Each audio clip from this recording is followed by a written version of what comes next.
My family forgot me the moment my wife took her last breath. I cooked, I called, and I waited for 10 long years. Not a single person ever showed up. So I sold my house, closed every account, and completely vanished from their world. A year later, I received a phone call that forced me to initiate a sequence of absolute financial destruction. Before I reveal exactly how I dismantled their lives, let me know where you are watching from in the comments below. Hit like and subscribe if you have ever had to eliminate toxic relatives who severely underestimated your true capabilities. My name is Anthony. I am 70 years old, and I spent my entire life working as a mechanic in a modest auto shop.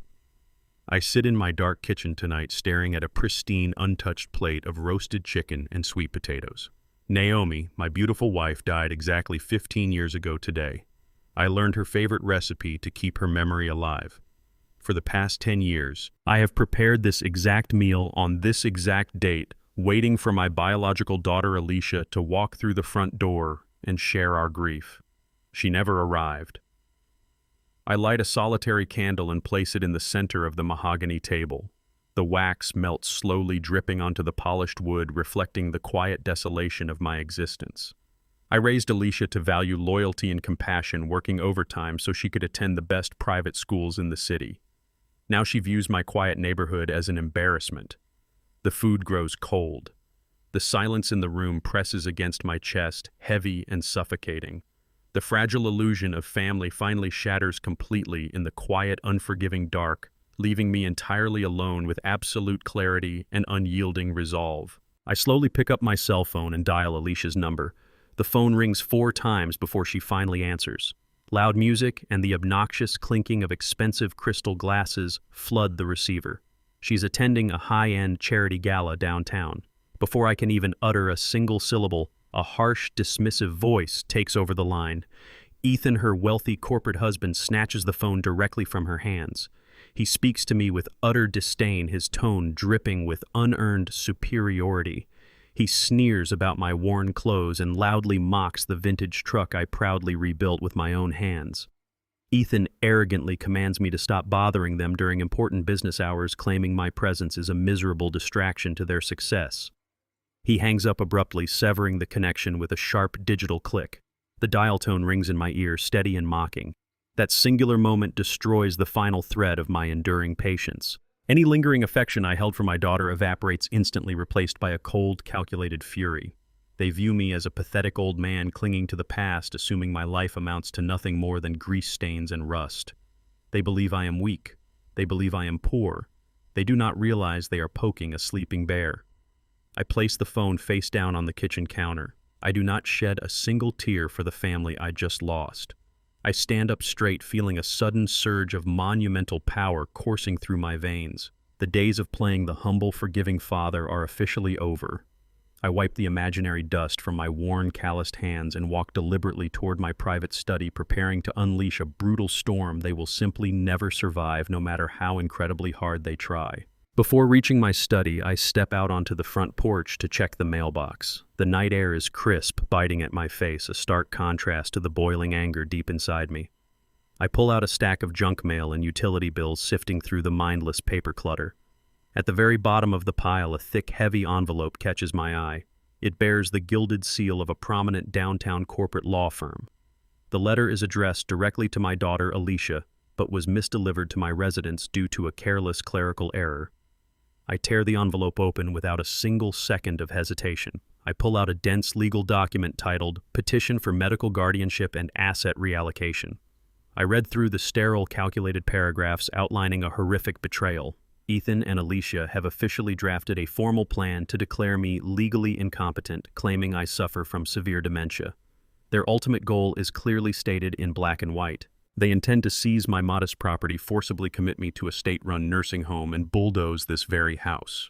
In its place, Ethan plans to construct a massive commercial parking lot to support his new luxury development project across the street. They plotted to steal my freedom and pave over my memories just to expand their financial portfolio. Every word on the page is a meticulously crafted knife aimed straight at my back. They genuinely believe they can erase my existence and steal my land without facing any resistance whatsoever. I fold the hateful document carefully and slip it into my front pocket.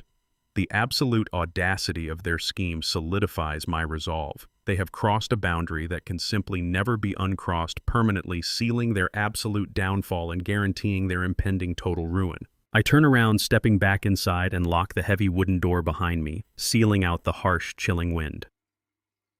I walk down the hall to my private study, my footsteps echoing methodically against the hardwood floors. There are no tears to shed, only a profound sense of tactical awakening. I stand in front of the massive oak bookshelf lining the far wall, gripping the sturdy edge and pulling it firmly to the right.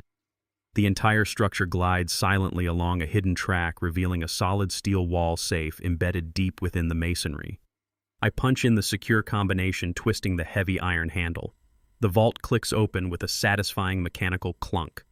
Inside lie stacks of confidential ledgers, bound property deeds, and holding company certificates. My children assume I am just a retired, penniless mechanic. They are entirely oblivious to the vast real estate empire Naomi and I secretly built over 4 decades. I pull out a specific red folder containing the primary deed for Downtown Commercial District Block 7. It is the exact land where Ethan's corporate headquarters currently operates. He built his entire business empire on a leased foundation I secretly own through an anonymous corporate proxy. He thinks he is a titan of industry, but he is merely my unwitting tenant. I place the heavy documents meticulously on my solid oak desk, brightly illuminating the dark room with a single brass reading lamp. I pick up my phone once more, dialing a secure unlisted number I have not utilized in nearly 5 years. Hayes, my notoriously ruthless wealth management attorney, answers on the first ring. It is finally time to erase my current existence, entirely dismantle their unearned privilege completely, and show them exactly what happens when you attempt to bury the wrong man alive. Hayes answers the phone with a sharp professional tone, instantly recognizing my voice despite the 5-year silence. I order the immediate activation of the blind trust protocol we established decades ago. Hayes pauses, his breath catching slightly over the secure line. He warns me of the massive financial consequences, detailing the severe tax penalties and astronomical legal fees associated with a sudden total asset liquidation. He reminds me that moving $20 million overnight will trigger significant federal oversight. I listen to his dire warnings without a single flinch of hesitation. I state clearly that astronomical taxes are a remarkably cheap price to pay to amputate a gangrenous limb before the infection spreads to the heart. My family has become a toxic liability, a parasite feeding on my silent generosity. I demand that every single commercial property, residential complex, and hidden investment portfolio be liquidated and transferred into the anonymous shell corporation we structured in the Cayman Islands. Hayes understands the absolute finality in my voice. There is no room for negotiation or sentimental delay. He agrees to execute the maneuver immediately, promising to arrive at my house before dawn with the necessary transfer contracts. I hang up the phone, the cold reality of my decision settling over me like a heavy suit of armor. I am actively dismantling the generational wealth I spent 40 years building for my daughter, erasing her future financial security in a matter of minutes. The betrayal she orchestrated alongside her arrogant husband has fundamentally altered my perception of loyalty. I pour myself a final glass of water, feeling an overwhelming sense of absolute liberation. The heavy chains of fatherly obligation are permanently broken forever. I am no longer a weak victim waiting for slaughter. I am the architect of their impending, utterly total ruin. Hayes arrives at my front door precisely at dawn. He carries a reinforced titanium briefcase packed with legally binding transfer contracts and offshore corporate documentation. We sit at the kitchen table, illuminated only by the harsh, singular beam of my reading lamp. I systematically sign my name 50 times across the endless stacks of paperwork. With each swift stroke of my pen, I quietly transfer $20 million in commercial real estate, corporate bonds, and liquid cash directly into Apex Holdings. This untraceable shell corporation exists solely as a digital fortress, legally severing my personal identity from my vast financial empire. Ethan's entire corporate headquarters is now owned by an anonymous entity completely immune to his impending guardianship lawsuit. Hayes meticulously reviews each signed page, ensuring the legal barricades are absolutely impenetrable. He informs me that Alicia and her husband recently committed a severe felony by forging my company credentials. They utilized my hidden business equity to secure a massive corporate loan, desperately trying to salvage Ethan's failing development projects. They essentially used me as a blind guarantor to fund their reckless luxury lifestyle and catastrophic business failures. The staggering arrogance of their financial crime fuels my resolve even further. I refuse to be held liable for their monumental stupidity. I command Hayes to block the bank verification process, immediately effectively voiding their fraudulent loan application and exposing their criminal forgery to the federal underwriters. Hayes nods, locking the finalized contract securely inside his briefcase. He acknowledges that this specific maneuver will trigger an immediate catastrophic default for Ethan's company, crushing his business reputation overnight. I look Hayes directly in the eyes and firmly state that collateral damage is entirely acceptable. They wanted to steal my entire life, so I am officially revoking their arrogant, unearned right to financially survive. I issue my next command with absolute unyielding precision. I order Hayes to instantly terminate the high-limit platinum credit card Alicia has been secretly exploiting for the past decade. She believed I was entirely ignorant of her excessive spending, assuming I simply overlooked the thousands of dollars she drained monthly to maintain her superficial socialite image. By severing this hidden financial vein, I am personally guaranteeing her immediate humiliating public downfall. I instruct Hayes to execute the cancellation precisely at 6 o'clock this evening, ensuring she is caught completely off guard during the busiest shopping hours of her weekend. Next, I slide the original property deed for my family home across the desk. I demand that the house be sold immediately to an anonymous cash buyer within 48 hours, completely bypassing the traditional real estate market. Hayes raises an eyebrow, questioning the speed of the transaction, but he does not argue. I clarify that the house must be legally transferred before Ethan and Alicia can officially file their fraudulent medical guardianship petition with the state courts. Once the property changes hands, their entire legal strategy to seize my land and build a commercial parking lot will disintegrate instantly. They will arrive expecting to evict a helpless old man, only to discover they have absolutely zero legal claim to the property. Hayes confirms the sale can be expedited through one of his private offshore investment contacts, guaranteeing the funds will vanish into the Apex Holdings account by tomorrow afternoon. I authorize the maneuver, cutting the final anchor, tying me to this city. The life I spent 40 years building is systematically dismantled in a matter of hours, transformed into an impenetrable weapon designed specifically to annihilate the greedy, incredibly ungrateful children who arrogantly plotted to completely and utterly destroy me forever. I spend the entire afternoon packing a single small olive green duffel bag. I fold a few changes of comfortable clothes, my essential daily medications, and my vital personal identification documents. I do not pack a single family photograph or sentimental item, intentionally leaving the house completely furnished to maintain the absolute illusion of normalcy. The television remains plugged into the wall, the heavy velvet curtains are drawn tightly shut, and the antique sofa sits perfectly positioned in the center of the living room. I take only one single item of true emotional value, sliding Naomi's delicate gold wedding ring safely into my front pocket. I refuse to let her memory be pawned off by a greedy daughter to fund a luxury vacation. I walk out the front door, locking the deadbolt for the very last time. I climb into the driver's seat of my vintage truck, turning the ignition and feeling the engine rumble to life beneath me. I drive straight toward the coastal highway, officially vanishing into the sprawling anonymity of the open road, effectively becoming a ghost to the people who abandoned me. I toss my old cell phone out the window, watching it shatter violently against the harsh asphalt, permanently severing their only method of communication. Far away in the city, exactly as the dashboard clock strikes 6, the trap seamlessly snaps shut. Alicia stands at the checkout counter of an exclusive luxury boutique, surrounded by her wealthy, judgmental friends. The cashier swipes her platinum credit card. The machine aggressively declines the transaction, flashing a bright red alert across the digital screen. The cashier hands the useless plastic back to Alicia, offering a condescending apology.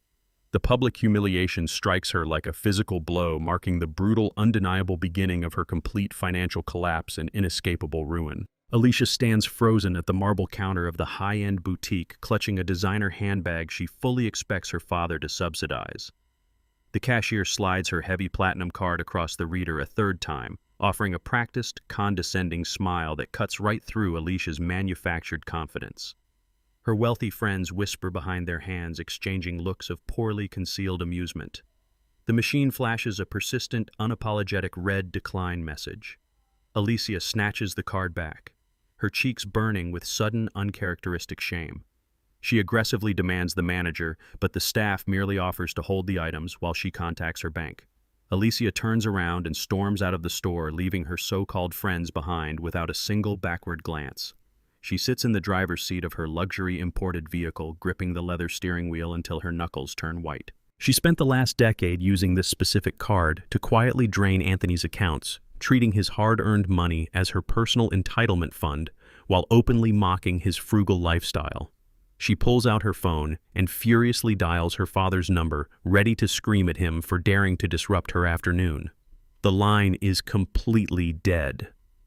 An automated voice immediately informs her the number has been permanently disconnected. A cold spike of genuine panic pierces her chest.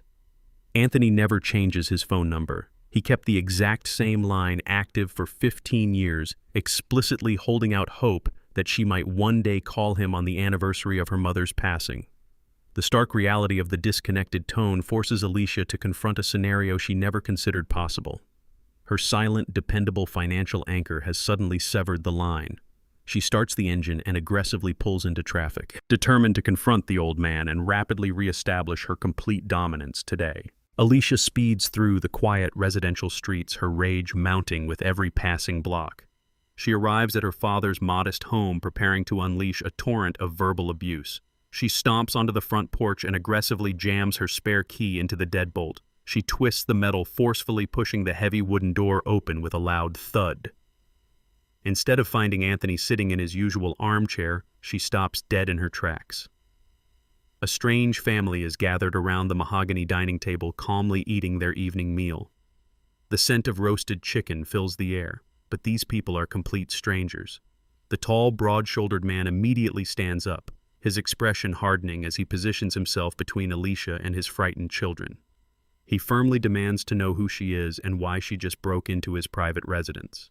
Alicia stammers, pointing a shaking finger at the familiar furniture and screaming that her father owns this property. The man reaches into a nearby drawer and pulls out a thick legal envelope. He unfolds a freshly stamped property deed and shoves it directly toward her face. He informs Alicia that he purchased this house entirely in cash just 3 days ago through an anonymous corporate broker. He explicitly warns her to leave the premises immediately or he will dial the local police to report a home invasion. Alicia stares at the official state seal on the document, her mind short-circuiting as the undeniable truth washes over her. Anthony did not just change his phone number. He systematically liquidated his entire visible existence and walked away without leaving a single trace behind him. She backs out the door and runs to her car, her previous false arrogance entirely replaced by a crushing wave of absolute dread spreading violently through her body. Alicia drives her luxury car recklessly back to her expansive suburban mansion, her hands trembling violently against the steering wheel. She kicks the heavy front doors open, expecting to find comfort, but the atmosphere inside is already suffocating with tension. She finds Ethan pacing frantically across his sprawling home office, his expensive tie loosened and his face turning pale with absolute terror.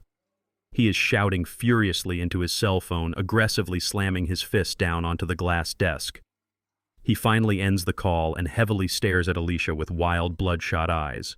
He demands to know what she did to her father's credit accounts. The sudden, inexplicable cancellation of Anthony's hidden platinum credit line did not merely embarrass Alicia at a boutique.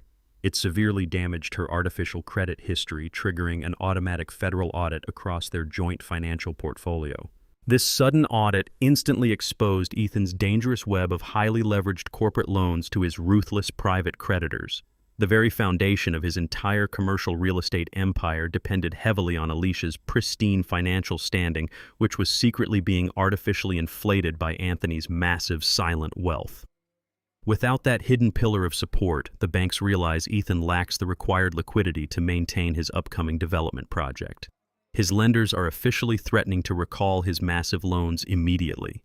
Ethan grabs Alicia by the shoulders, his voice shaking with furious desperation. He explains that if they do not secure a massive influx of cash within the next few days, his entire corporation will face a catastrophic bankruptcy proceeding. The luxurious life they so arrogantly flaunted is crumbling around them at blinding speed. The parasitic existence they meticulously constructed using an old man's money is officially collapsing, and they have absolutely zero resources to stop the impending financial slaughter from destroying them completely. Ethan forcefully releases his tight grip on his wife, pacing across the room like a caged animal looking for an immediate escape route. He points a desperate finger at Alicia, commanding her to drive back to Anthony's house right now. Ethan plans to forcefully fast-track the medical guardianship petition they drafted the previous day. He explicitly intends to use Anthony's supposedly paid-off property as emergency collateral to temporarily satisfy the aggressive corporate lenders breathing down his neck. He coldly justifies the crime, stating that a senile mechanic does not need a large house when a nursing home bed is readily available. Alicia sinks onto the leather sofa, her face buried in her trembling hands. She finally whispers the devastating truth that destroys Ethan's entire contingency plan. She admits she already drove to the house, but Anthony is completely gone forever. She reveals the property was legally sold to an anonymous cash buyer days ago, leaving them with absolutely nothing to seize. Ethan freezes in place, processing the sheer magnitude of the disaster. The old man they constantly ridiculed successfully outmaneuvered them both, pulling the financial rug out from under their feet right before they could strike. Panic rapidly morphs into a dark, volatile fury. Ethan realizes Anthony's sudden disappearance means the old man is hiding a vast reserve of liquid cash somewhere completely off the grid. Unwilling to ever accept total defeat, Ethan turns back to his desk and swiftly opens his secure laptop. He immediately contacts a highly unethical private investigator known for utilizing illegal tracking methods. He transfers his final reserve of corporate funds to the investigator, demanding he hunt down Anthony at all costs. The hunt is officially underway, but they have absolutely no idea what kind of monster they are desperately trying to corner right now. A full year evaporates into the salty coastal breeze. I now reside in a minimalist oceanfront sanctuary secured under the impenetrable anonymity of Apex Holdings. The constant suffocating stress of my previous life is completely gone, replaced by the rhythmic crashing of the Atlantic tide against my private seawall. I spend my mornings tending to a vibrant greenhouse of heirloom tomatoes and resilient orchids. The physical labor brings a profound, quiet dignity that my daughter constantly mocked. My overall health has improved dramatically. The chronic ache in my chest vanished the exact moment I severed my financial obligations to an ungrateful family. I walk miles along the shoreline every dawn, breathing deeply, feeling a renewed strength coursing through my 70-year-old bones. I am a completely restored man. My wealth management attorney Hayes visits me every Tuesday afternoon to deliver essential briefings. He pulls his sleek sedan into my heavily fortified driveway, carrying the distinct scent of corporate warfare and impending doom. We sit on my sun-drenched patio, overlooking the water, exchanging formal pleasantries before diving straight into the brutal mathematics of my absolute vengeance. Hayes acts as the perfect, unrelenting architect of my invisible empire. He ensures my assets continue multiplying offshore while closely monitoring the slow, agonizing destruction of the parasites I left behind in the city. I pour 2 glasses of iced tea, leaning back in my comfortable teak chair. I am no longer a discarded mechanic waiting for a phone call that will never come. I am the hidden orchestrator of their ultimate fate. Hayes opens his immaculate leather briefcase, pulling out a thick, heavily redacted folder. The grim expression on his face tells me the precise moment of their absolute collapse is rapidly accelerating toward its inevitable catastrophic conclusion. Hayes slides the heavy folder across the glass table. The documents inside contain the highly detailed, systematic breakdown of Ethan's total corporate collapse. The luxury commercial development project he arrogantly built on stolen leverage is officially failing. Without the invisible pillar of my pristine credit to artificially inflate his standing, traditional banks aggressively withdrew their critical funding. Construction on the site completely halted 6 months ago. Desperate to maintain his illusion of grandeur, Ethan turned to ruthless, unregulated private lenders. These shadowy creditors do not care about his tailored suits or his country club memberships. They demand immediate astronomical interest payments, and they are actively preparing to violently seize his remaining assets. Ethan owes them over $7 million, a massive bleeding deficit he can absolutely never repay. Hayes flips to the next page, revealing Alicia's desperate financial scramble. She absolutely refuses to adjust her lavish lifestyle to match their new, horrifying reality. My daughter continues paying the exorbitant monthly dues at her exclusive country club, terrified her wealthy peers will discover she is officially broke. To fund this pathetic charade, she has begun secretly pawning her expensive designer jewelry and luxury handbags at pawn shops 2 towns over. She sells the very items she once flaunted to humiliate me, trading her dignity for temporary social survival. They are both drowning in a rapidly sinking ship of their own creation, aggressively turning on each other as the rising water engulfs them. I examine a surveillance photograph showing Ethan screaming at a local bank manager. His face is pale, his posture rigid with pure, unadulterated panic. The arrogant white developer who mocked my vintage truck is currently begging for pennies. I close the folder smoothly, feeling absolutely zero sympathy for the monstrous consequences they deliberately orchestrated. The ruthless private investigator Ethan hired a year ago finally manages to justify his exorbitant retainer. Despite my meticulous efforts to erase my digital footprint entirely, a single microscopic vulnerability remained undetected. When I drove my vintage truck to the coast, an automated toll camera captured the license plate before I could legally transfer the vehicle registration under the Apex Holdings corporate umbrella. This tiny administrative delay created a minor tax discrepancy within the state database. The investigator exploited this microscopic flaw, aggressively hacking the local municipal grid to trace the subsequent payment routing. He tracked a secure digital transaction back to a private telecommunications server directly managed by my legal team. He could not pinpoint my exact physical location, but he successfully isolated the routing code for the secure burner phone sitting directly on my home office desk. The investigator demands a massive final payment from Ethan before handing over the data.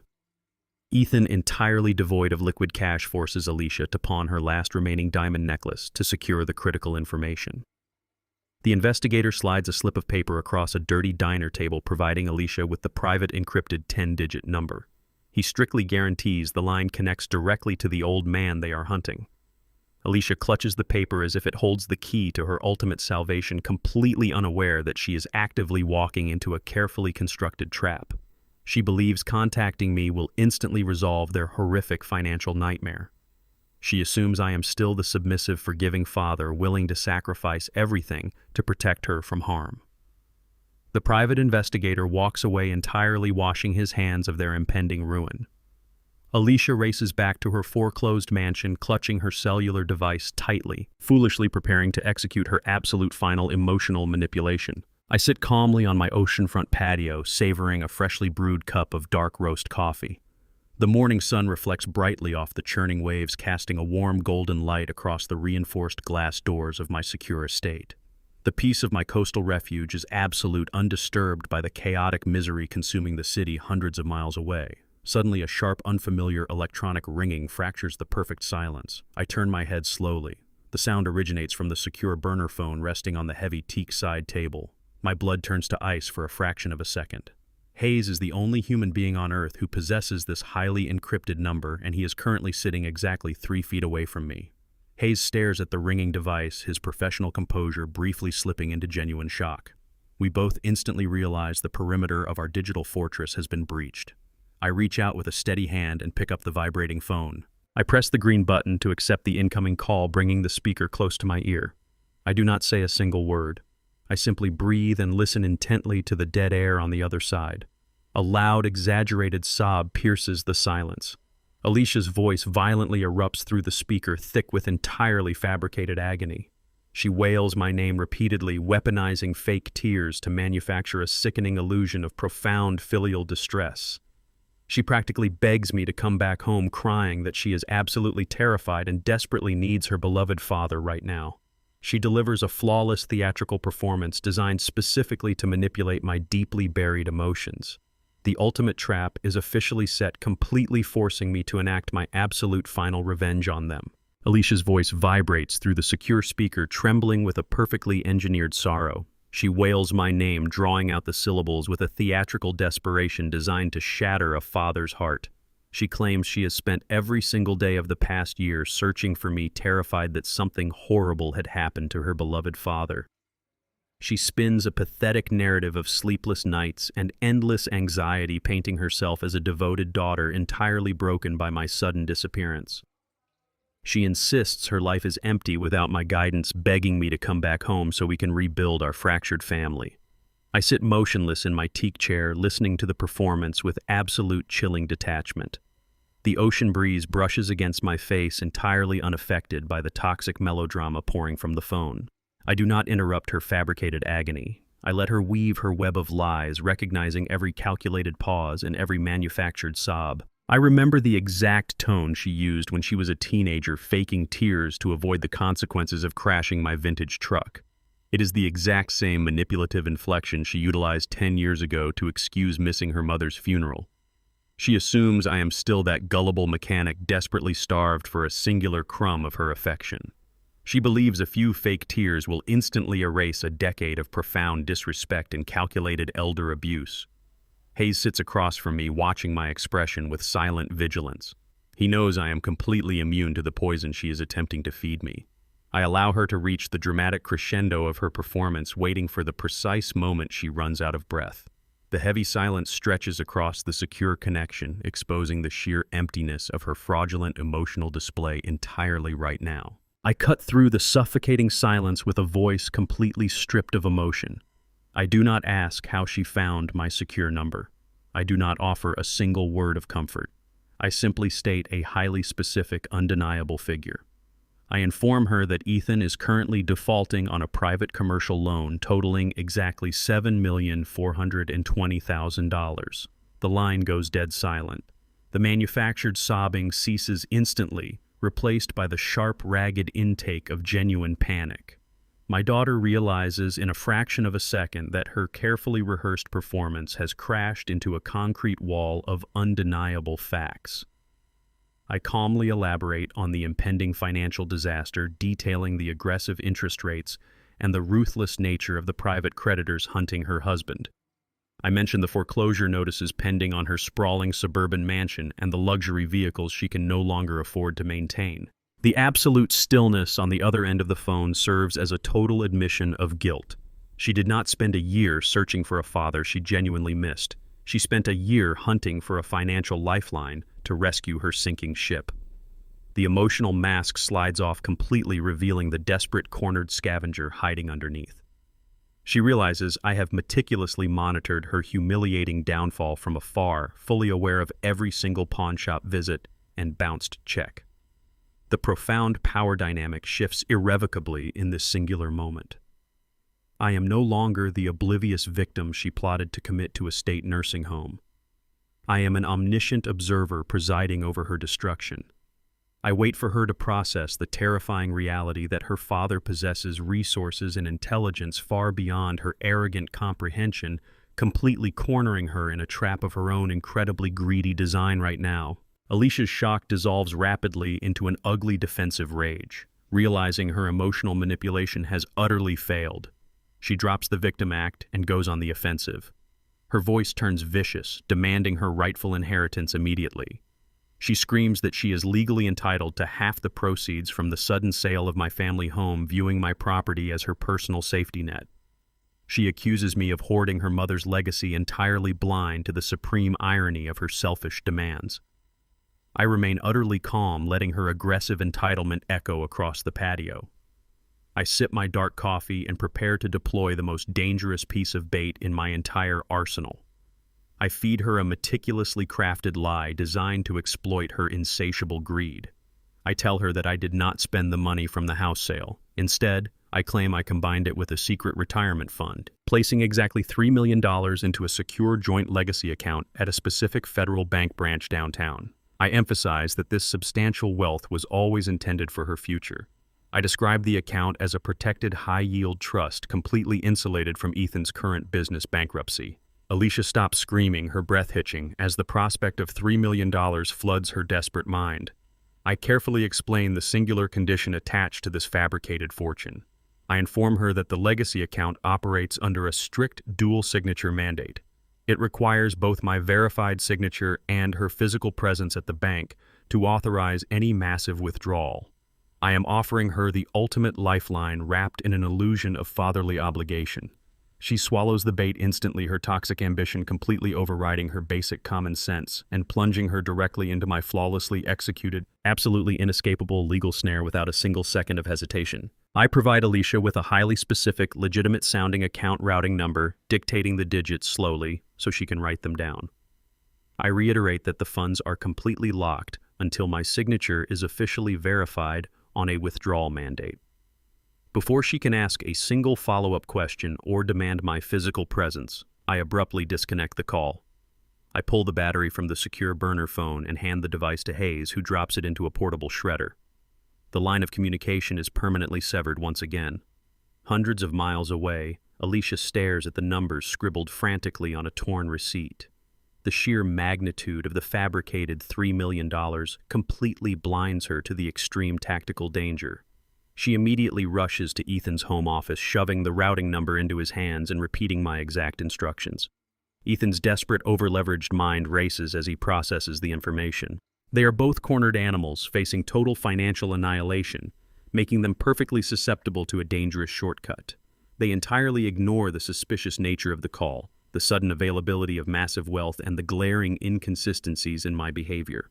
Their monumental greed takes absolute control of their reasoning. Ethan declares they cannot wait for me to arrive and sign the authorization in person. His private creditors will seize his assets by the end of the week.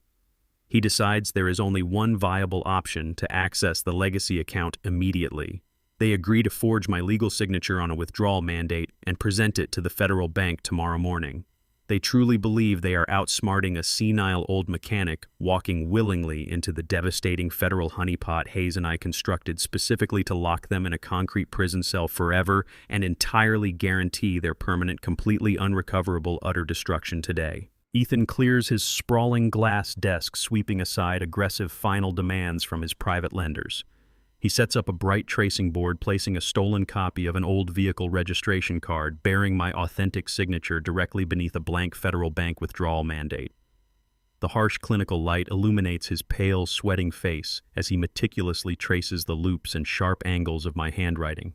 He grips the fountain pen so tightly, his knuckles turn entirely white.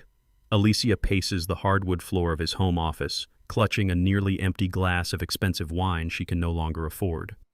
She does not attempt to stop her husband from committing a severe felony.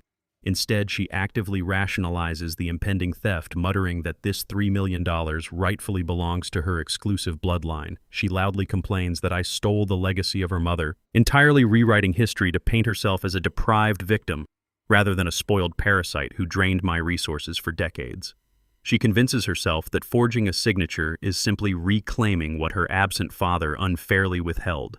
Ethan ignores her desperate justifications, entirely focused on executing the perfect forgery to save his collapsing corporate empire.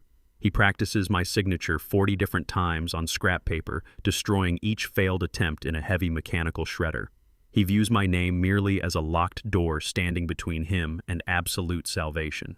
He finally lowers the pen onto the official mandate, applying the exact pressure needed to mimic my deliberate heavy strokes.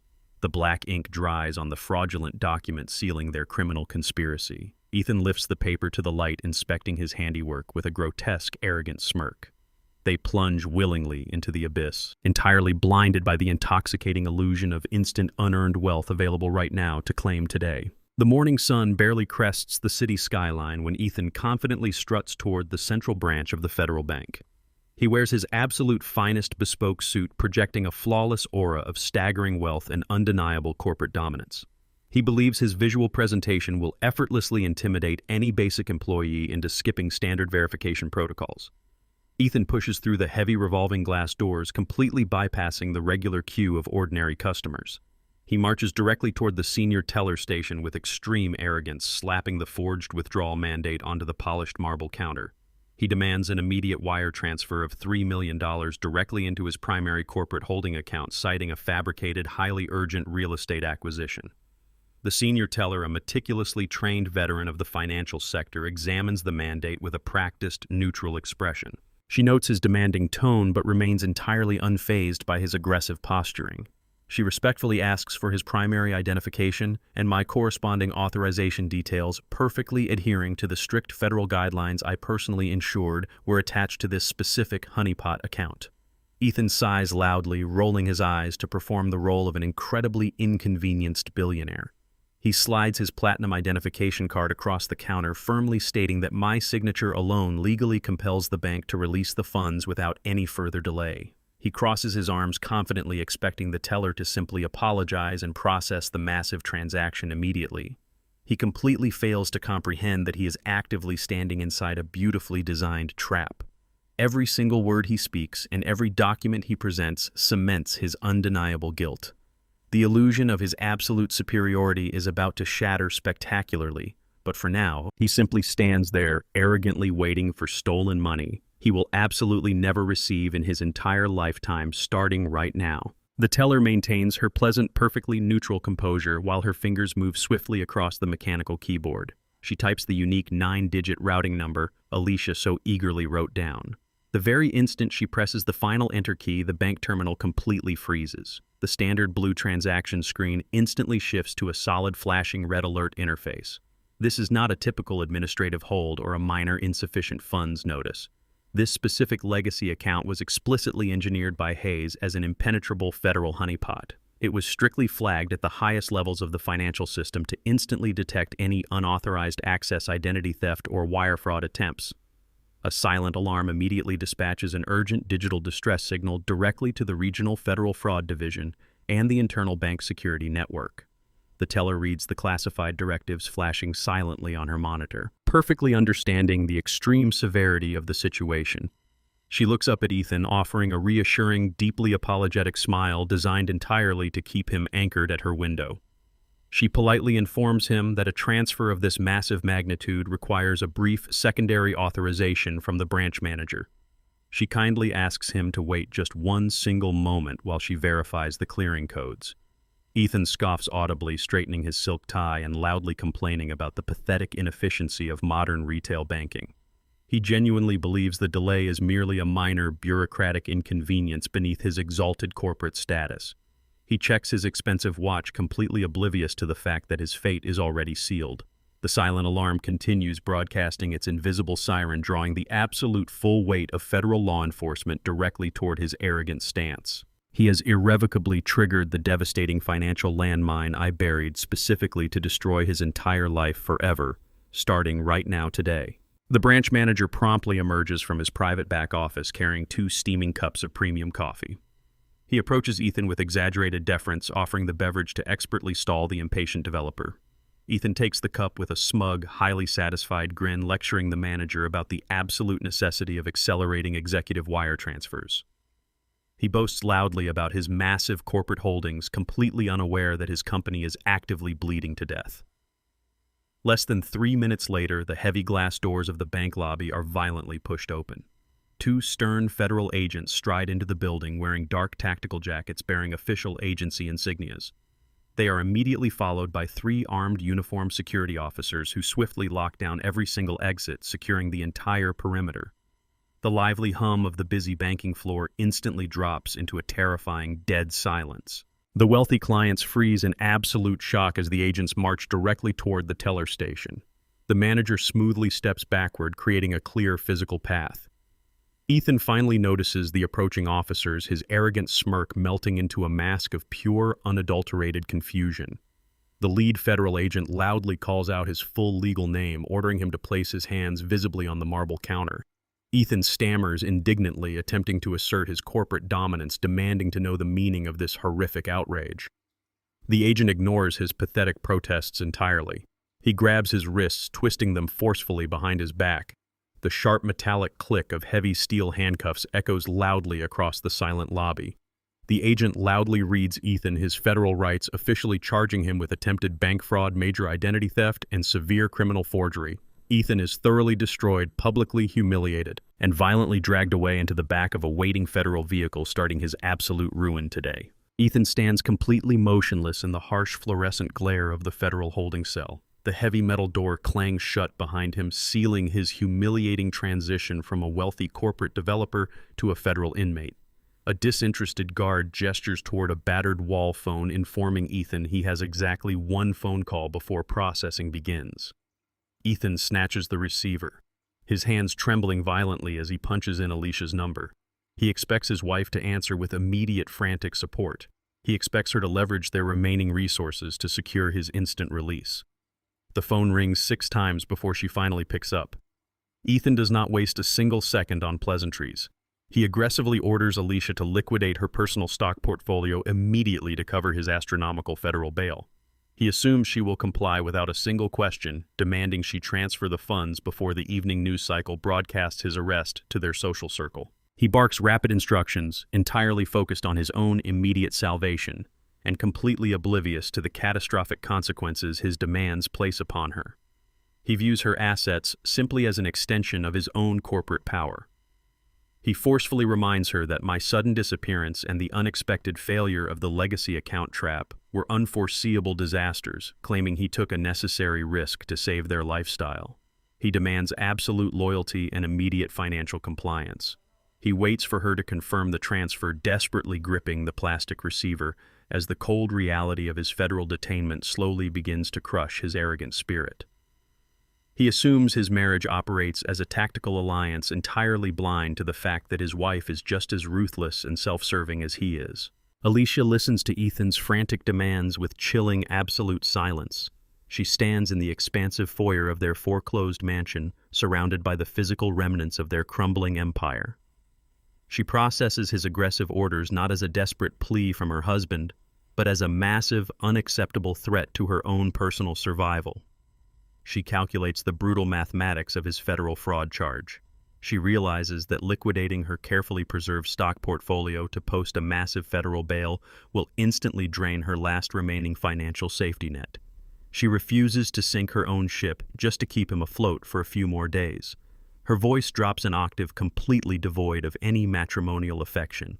She flatly rejects his demand. She coldly informs him that explicitly tying her personal assets to an active federal investigation will permanently destroy her delicate social standing at the country club. She explicitly states that she refuses to bankrupt herself to salvage his colossal, humiliating failure. She views him no longer as an asset, but as a severe liability she must instantly discard to protect her own interests. She reminds him that he was the one who arrogantly walked into a federal bank with a forged document. Ethan screams into the receiver, cursing her selfishness and demanding she execute the transfer.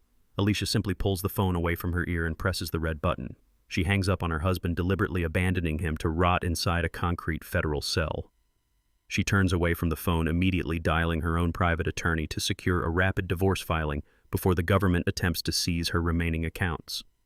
She severs her marital ties entirely to preserve her unearned wealth right now today. Ethan slams the dead receiver against the metal wall, a primal scream of rage tearing from his throat. He is completely abandoned, forced to rely on his own depleted resources. He manages to contact a notoriously shady high-interest bail bondsman operating on the absolute fringes of the legal system.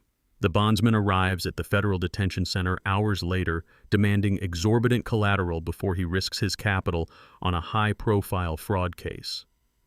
Ethan, driven by sheer, unadulterated desperation, makes a catastrophic tactical error. He blindly signs away the primary deed to his sprawling corporate headquarters, utilizing the building itself as collateral to secure his immediate release. He assumes he can quickly restructure his aggressive private loans and buy the deed back before the bondsman officially registers the lien. He trades the absolute foundation of his business empire for temporary physical freedom.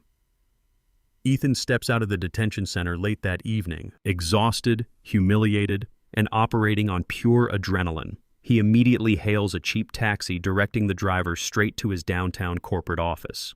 He believes he can still salvage the situation, convinced his sheer arrogance and aggressive business tactics will allow him to outmaneuver his aggressive private lenders. He plans to spend the night aggressively doctoring his internal ledgers, attempting to manufacture a false illusion of liquidity to delay the inevitable federal audit.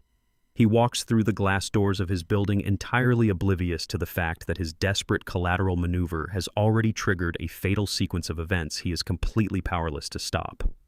He rides the elevator to his executive suite, deeply convinced he is still in control of his failing empire right now today. Ethan storms into his dark, expansive executive suite, violently throwing his ruined suit jacket across an expensive leather sofa. He drops into his ergonomic chair and forcefully hammers his password into the primary terminal on his desk. He intends to access his secure corporate accounts and aggressively restructure his remaining assets before dawn.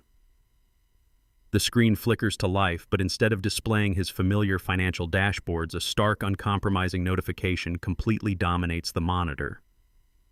Ethan's eyes widen in absolute horror as he reads the sterile, devastating text. A massive, highly coordinated corporate maneuver was flawlessly executed overnight while he sat rotting in federal lockup. An anonymous, aggressive entity named Apex Holdings systematically purchased every single dollar of his outstanding debt from his panicked private lenders. Apex Holdings did not stop there. They simultaneously acquired the active lien the shady bail bondsman placed on the headquarters, effectively consolidating all of Ethan's catastrophic liabilities under one single impenetrable corporate umbrella. Ethan frantically types commands into his keyboard, desperately attempting to regain administrative control of his own network. The system aggressively denies him access, flashing a persistent red warning that his executive privileges have been permanently revoked by the primary debt holder. He realizes with sickening clarity that the massive influx of capital required for this hostile takeover could only come from a source of unimaginable hidden wealth. He frantically searches the digital registry for any trace of Apex Holdings' true ownership, finding only a blank wall of offshore anonymity. Ethan stares blankly at the glowing monitor as the brutal, inescapable reality completely crushes his arrogant spirit. He officially no longer owns his company, his building, or his future, leaving him utterly defenseless against the absolute destruction rapidly approaching his doorstep. Ethan summons his entire board of directors for an emergency survival vote before the morning markets officially open. He paces the length of the expansive glass-walled boardroom, his usually immaculate appearance completely shattered. He reeks of stale sweat and the lingering metallic scent of his temporary federal holding cell. The 12 men and women seated around the long mahogany table stare at him with severe, unforgiving expressions. They are fully aware of his sudden arrest for attempted federal bank fraud. They also know an anonymous entity named Apex Holdings systematically purchased all their outstanding corporate debt overnight. Ethan slams his hands flat against the polished wood, begging the silent board to immediately authorize a highly illegal stock dilution. He frantically explains that flooding the market with phantom shares is their absolutely only remaining option to generate the massive liquidity required to buy back their corporate leverage. He tries to convince them that Apex Holdings is merely a predatory offshore scavenger looking for a quick settlement payout. He promises them that if they just follow his aggressive strategy, they will retain their prestigious executive positions and their exorbitant annual bonuses. The board members exchange anxious, deeply skeptical glances, fully recognizing that authorizing this desperate maneuver will expose every single one of them to severe criminal conspiracy charges. Ethan raises his voice, his desperation spilling over into aggressive, unhinged commands. He reminds them that he built this luxury development empire from nothing, intentionally omitting the fact that he secretly built it on my leased land. He demands their unwavering loyalty, insisting they owe him their continued obedience. The tension in the room reaches a suffocating peak as Ethan prepares to force a formal binding vote that will legally implicate them all in his catastrophic financial crimes today. Before a single board member can raise a hand to cast their doomed vote, the heavy oak doors of the boardroom violently swing open.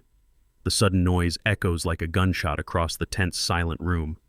Every head at the mahogany table snaps toward the entrance. I step confidently over the threshold, crossing into the center of the hostile corporate environment.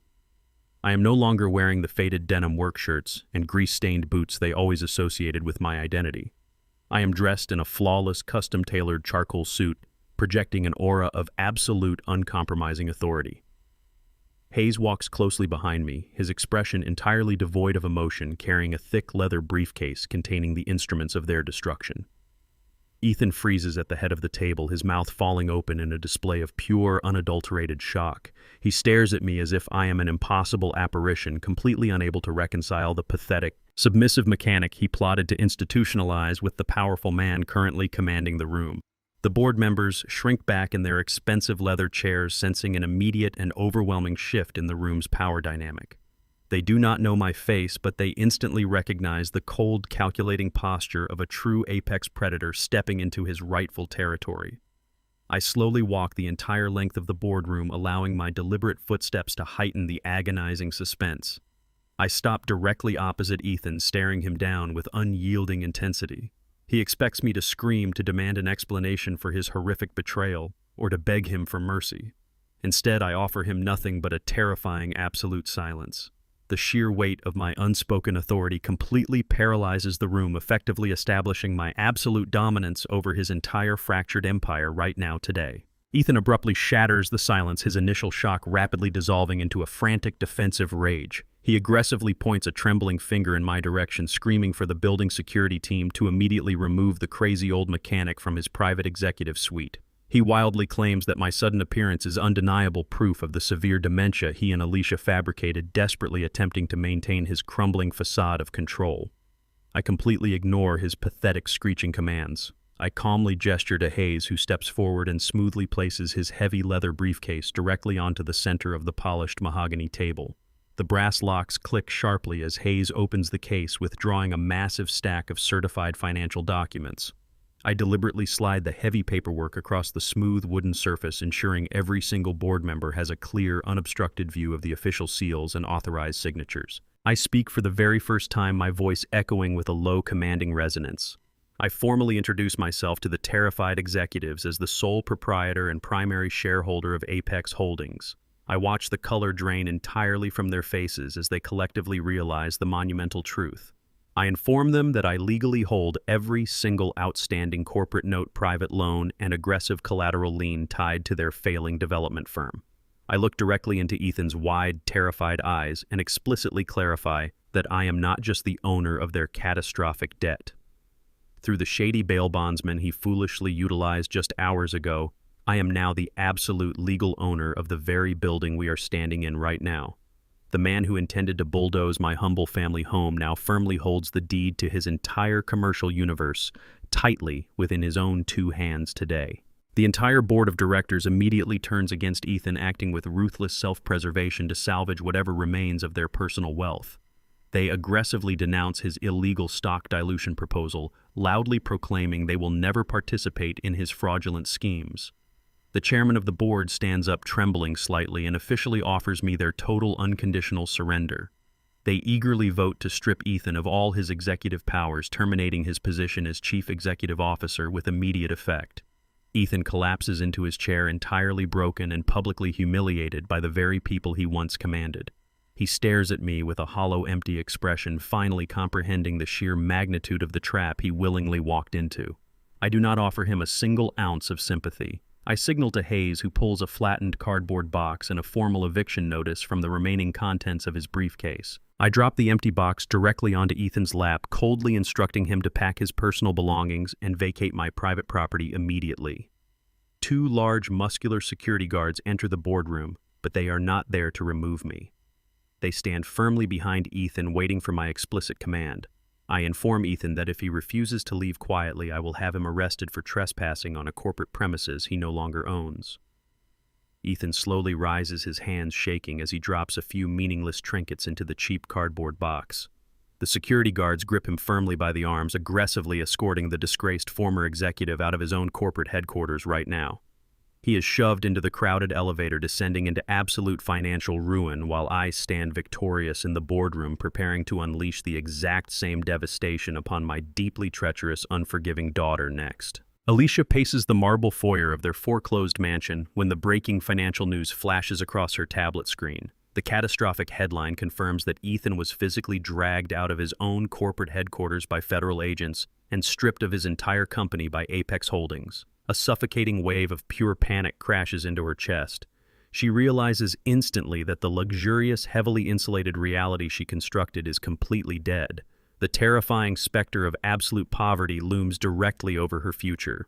She operates entirely on ruthless survival instincts, completely abandoning any residual loyalty she held for her husband. She sprints up the grand staircase and storms into Ethan's private home office. She begins tearing the immaculate room apart, violently yanking drawers from their tracks and sweeping expensive crystal decor onto the hardwood floor. She searches frantically for any hidden assets, physical cash, or untraceable luxury items she can liquidate to secure her own immediate escape. Her manic scavenger hunt leads her to a loose floorboard concealed beneath a heavy Persian rug. She pries the wood open, her manicured nails cracking against the rough surface. Inside the shallow cavity rests a small encrypted black hard drive. She connects the device to her laptop, easily bypassing his predictable security password. The screen immediately populates with highly classified, deeply incriminating financial ledgers. She uncovers irrefutable, meticulously documented proof of Ethan's long-term corporate tax evasion and a massive network of illegal offshore embezzlement accounts. He had been quietly skimming millions from his own investors for over a decade. Alicia stares at the glowing screen, her initial panic rapidly shifting into a cold, calculating greed. She realizes this drive is not merely a confession of his severe federal crimes. It is the ultimate leverage she absolutely needs to secure her own salvation right now today. Alicia grabs her car keys and speeds directly toward the towering downtown headquarters of Apex Holdings. She ignores the blaring horns of city traffic, entirely consumed by her arrogant belief that she can successfully negotiate with the man who just annihilated her husband.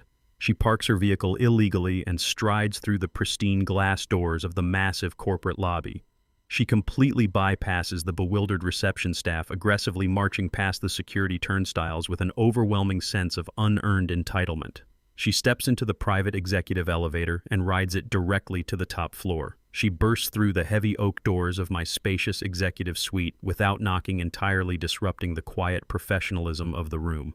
I remain seated behind my immaculate mahogany desk, calmly reviewing a series of complex financial documents while Hayes stands quietly by the window. Alicia marches straight toward me, her posture rigid with desperate defiance.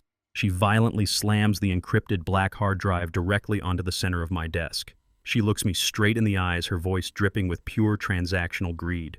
She proudly announces that she possesses irrefutable, catastrophic evidence capable of securing a permanent federal prison sentence for Ethan. She offers to freely surrender the devastating device, completely betraying her husband without a single ounce of remorse. In exchange for this ultimate treason, she aggressively demands a massive, untraceable payout of exactly $2 million. Furthermore, she insists that I immediately appoint her to a highly compensated executive position within the upper management tier of Apex Holdings. She stands before me, thoroughly convinced she has brilliantly outmaneuvered the system, entirely unaware that her pathetic attempt at corporate blackmail only further highlights her profound, irredeemable moral bankruptcy and ensures her total downfall today, right now, in this very quiet room here. I slowly reach across the polished wood and pick up the encrypted hard drive. The small black rectangle feels remarkably heavy, containing the absolute financial destruction of an entirely corrupt corporate empire. I do not place it in my pocket or attempt to connect it to my personal terminal. I simply hold it in the palm of my hand, staring directly at my daughter with absolute, unshielded disgust. For decades, I desperately tried to find a singular trace of her mother's inherent kindness buried somewhere within her selfish heart. Looking at her now vibrating with treacherous greed, I realize that any redeeming qualities have been permanently extinguished. I speak with a voice as cold and unforgiving as the Atlantic tide. I inform her that aggressively selling out her husband to save herself does not magically erase a decade of her own calculated elder abuse. I remind her of the forged bank mandates, the stolen inheritance claims, and the systematic attempts to completely strip me of my dignity and freedom. She assumes I am operating under the same corrupt moral framework that governs her pathetic life, believing that loyalty is simply a commodity to be traded to the highest available bidder. I lean forward, locking my eyes with hers, and flatly refuse her utterly ridiculous proposition. I tell her that she will never receive a single solitary dime from my corporate wealth. I explicitly state that no executive position exists for a venomous traitor within Apex Holdings. The smug arrogance instantly drains from her pale face, rapidly replaced by a terrifying, profound realization. She finally understands that her entire manipulative arsenal is entirely useless against me. She has completely exhausted her final, desperate negotiation tactic, instantly securing nothing but my absolute, unwavering contempt for her completely unforgivable actions right now today. Alicia shatters the quiet professionalism of the executive suite with an ear-piercing, unhinged scream. The sheer totality of her absolute rejection completely breaks her fragile psychological facade. She wildly points her trembling finger at my chest, launching into a vicious, desperate tirade.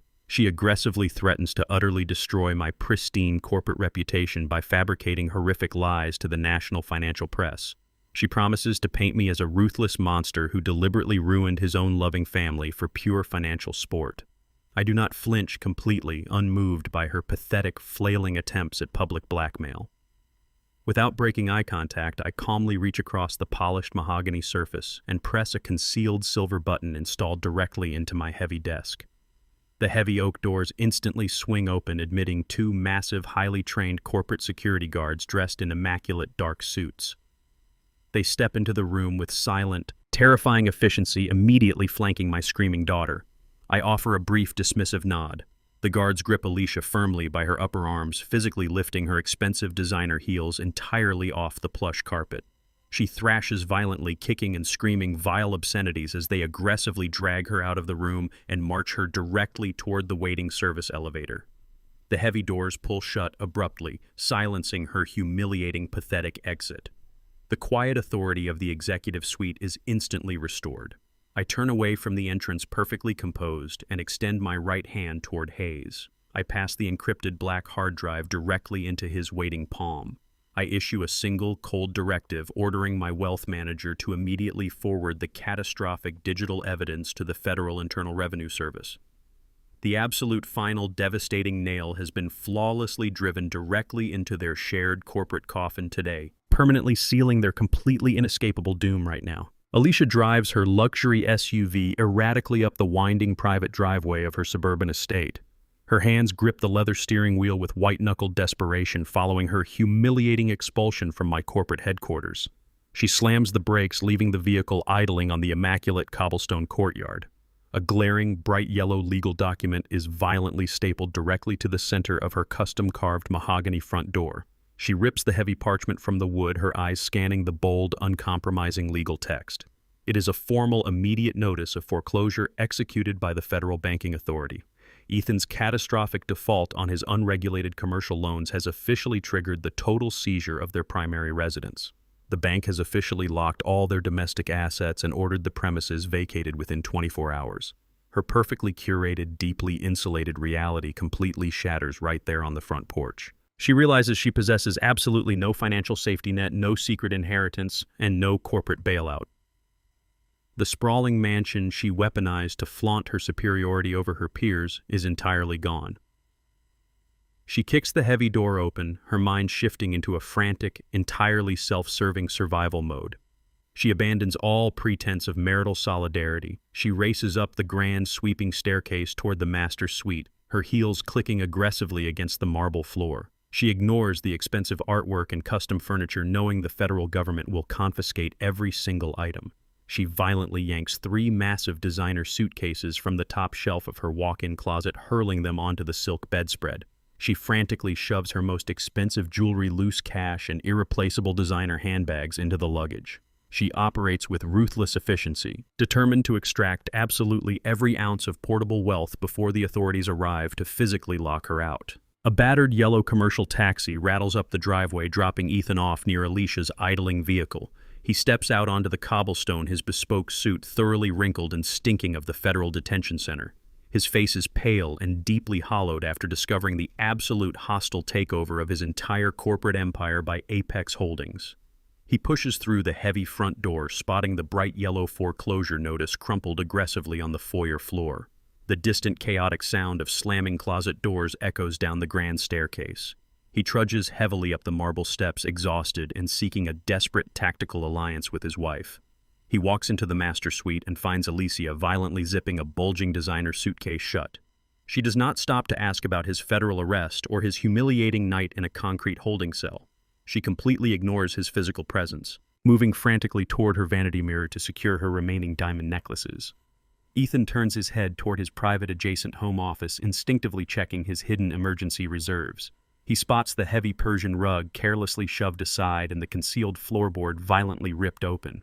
His pulse pounds erratically in his throat. He rushes into the room and stares down into the empty wooden cavity. The encrypted black hard drive containing an entire decade of his illegal offshore embezzlement and aggressive corporate tax evasion is entirely missing.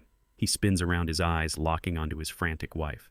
He instantly connects her desperate packing to the missing digital ledger. He realizes with sickening clarity that the woman he married deliberately raided his most dangerous secrets. He understands she attempted to actively sell him out to secure her own financial salvation, completely betraying their union to save her own skin today.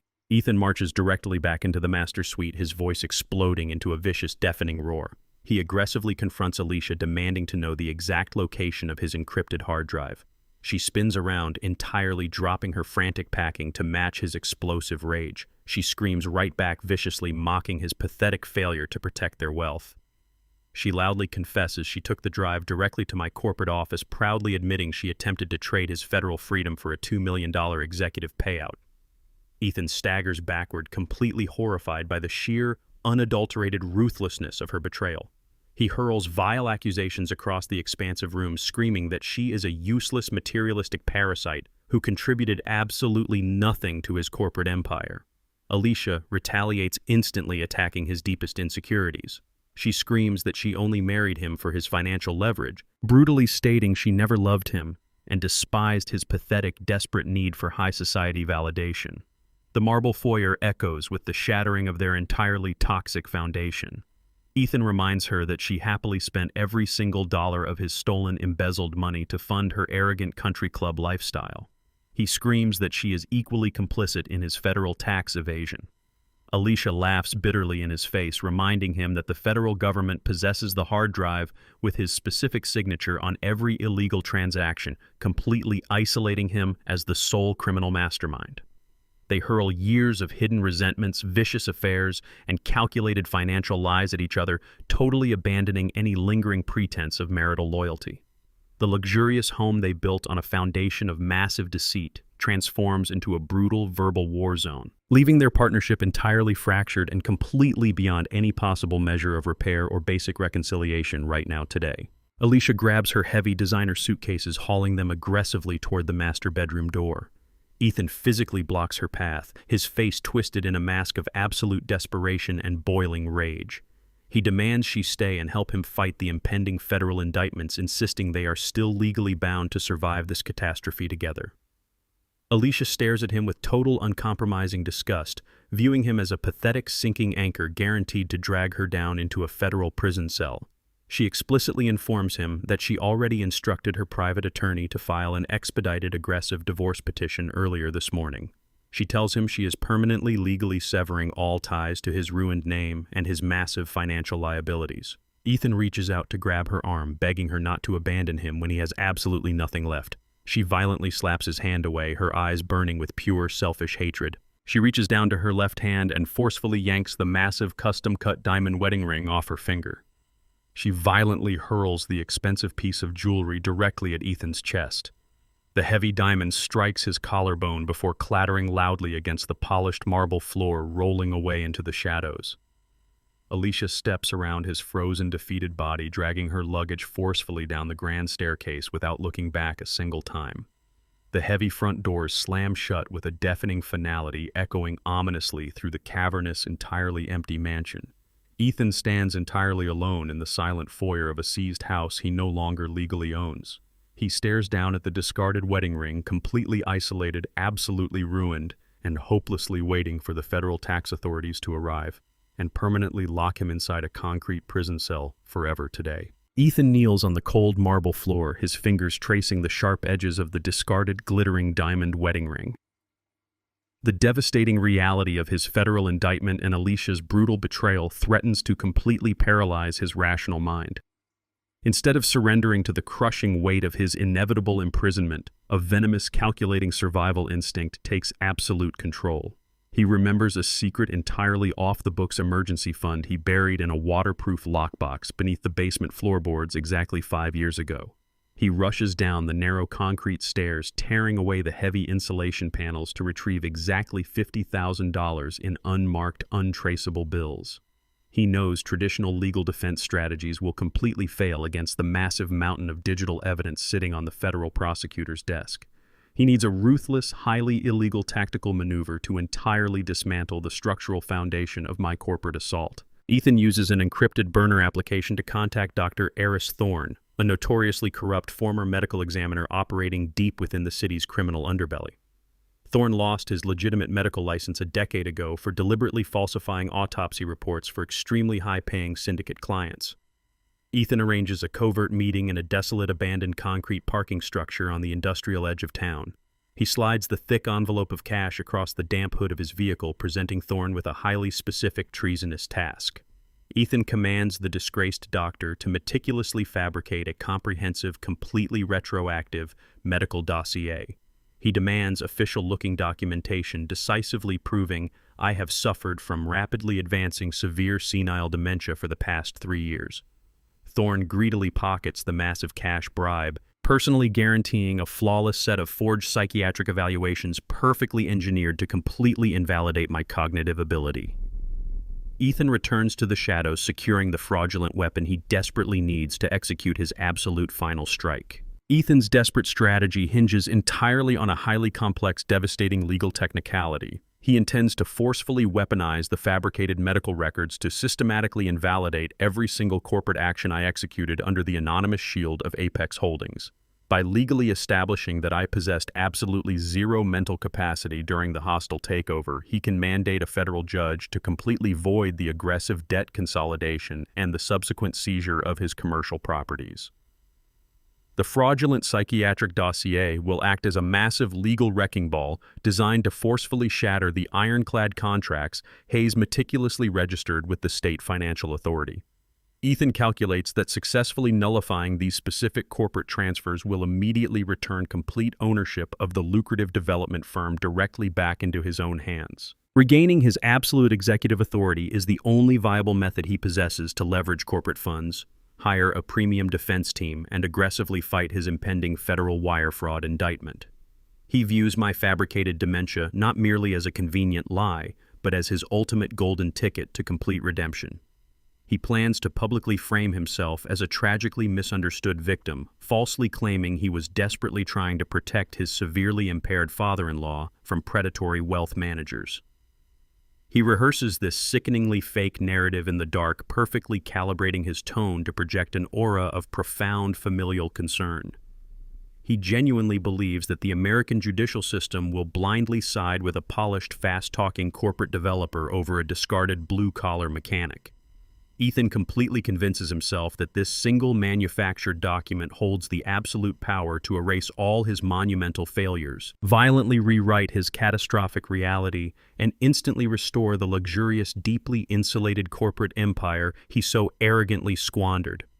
He prepares to launch this venomous legal grenade directly into the center of my peaceful coastal sanctuary right now. Armed with the fraudulently manufactured medical dossier, Ethan immediately retains Marcus Vance, a notoriously sleazy defense attorney famous for utilizing aggressive, highly unethical courtroom tactics. Vance eagerly accepts the case, viewing the chaotic corporate takeover as a highly lucrative opportunity to extort a massive settlement. Working late into the night, Vance meticulously drafts a vicious emergency injunction designed to completely paralyze Apex Holdings. He marches into the downtown state civil court the very next morning, aggressively bypassing standard procedural delays to slam the heavy legal filing directly onto the presiding judge's administrative desk. The aggressively worded document paints a horrifying, entirely fictional, and utterly fabricated narrative of severe elder abuse and malicious corporate theft. Vance explicitly accuses Hayes of acting as a predatory financial mastermind who deliberately manipulated a severely mentally ill, highly vulnerable senior citizen. The injunction claims Hayes maliciously weaponized my fabricated dementia to illegally orchestrate the hostile takeover of Ethan's legitimate commercial empire. Vance demands an immediate total freeze on all corporate assets connected to Apex Holdings, viciously requesting that the state immediately appoint Ethan as my sole legal conservator to protect my remaining wealth. He frames Ethan as a heroic, desperately concerned son-in-law, bravely fighting to rescue his beloved family member from a ruthless, calculating corporate villain. The sleazy attorney formally petitions the court to instantly void every single debt acquisition and property transfer executed over the past month, completely ignoring the federal fraud charges currently hanging heavily over his own client's head. Vance confidently struts out of the heavy courthouse doors, aggressively dialing Ethan to confirm the legal trap is officially set. They both genuinely believe they have successfully weaponized the state justice system to completely outmaneuver our airtight financial strategy, blindly anticipating a swift, devastating legal victory that will permanently restore their stolen power today. Ethan's vicious legal maneuver relies entirely on the element of absolute surprise, but he severely underestimates the deep, quiet loyalty I cultivated over 40 years of honest labor. A veteran court clerk whose struggling daughter I personally put through nursing school a decade ago processes Vance's emergency filing. Recognizing my name instantly within the horrific abuse allegations, she immediately understands the entire document is a malicious fabrication. Operating entirely outside official judicial protocol, she secretly snaps a digital photograph of the injunction and covertly transmits it directly to a secure contact number she knows belongs to Hayes. The digital warning reaches my wealth manager before the presiding judge even finishes reading the first page. Hayes immediately abandons his downtown office, driving his sleek sedan aggressively up the winding coastal highway toward my secure oceanfront estate. He practically kicks open the heavy glass doors of my sun-drenched coastal patio, his normally perfect professional composure briefly fracturing as he aggressively slaps the printed digital photograph of the injunction onto my teak table. He urgently explains the sheer severity of the situation, warning me that Ethan is utilizing forged medical documents to forcibly seize my entire estate and declare me legally incompetent. He expects me to exhibit profound panic as the threat of an imminent state conservatorship rapidly approaches. Instead, I slowly lean back in my comfortable wooden chair, peacefully savoring the salty ocean breeze and smile with absolute terrifying calm. The arrogant developer finally played the exact desperate legal card I patiently waited for him to utilize. I looked directly into Hayes' anxious eyes, entirely unfazed by the impending judicial assault. I firmly command my attorney to initiate our ultimate devastating counterattack, preparing to completely annihilate Ethan's final pathetic illusion of control and permanently lock him inside his own inescapable prison today. The heavy mahogany doors of the state civil courthouse swing open to reveal a packed gallery buzzing with eager anticipation.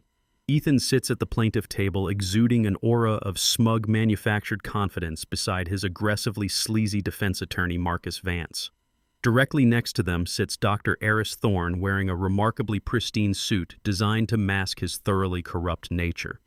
The emergency injunction hearing commences with Vance painting a tragic, entirely fabricated picture of a severely impaired father maliciously exploited by corporate vultures. He calls Thorne to the witness stand to legitimize this fraudulent narrative. Thorne raises his right hand, swearing a solemn oath to the court without a single flinch of hesitation.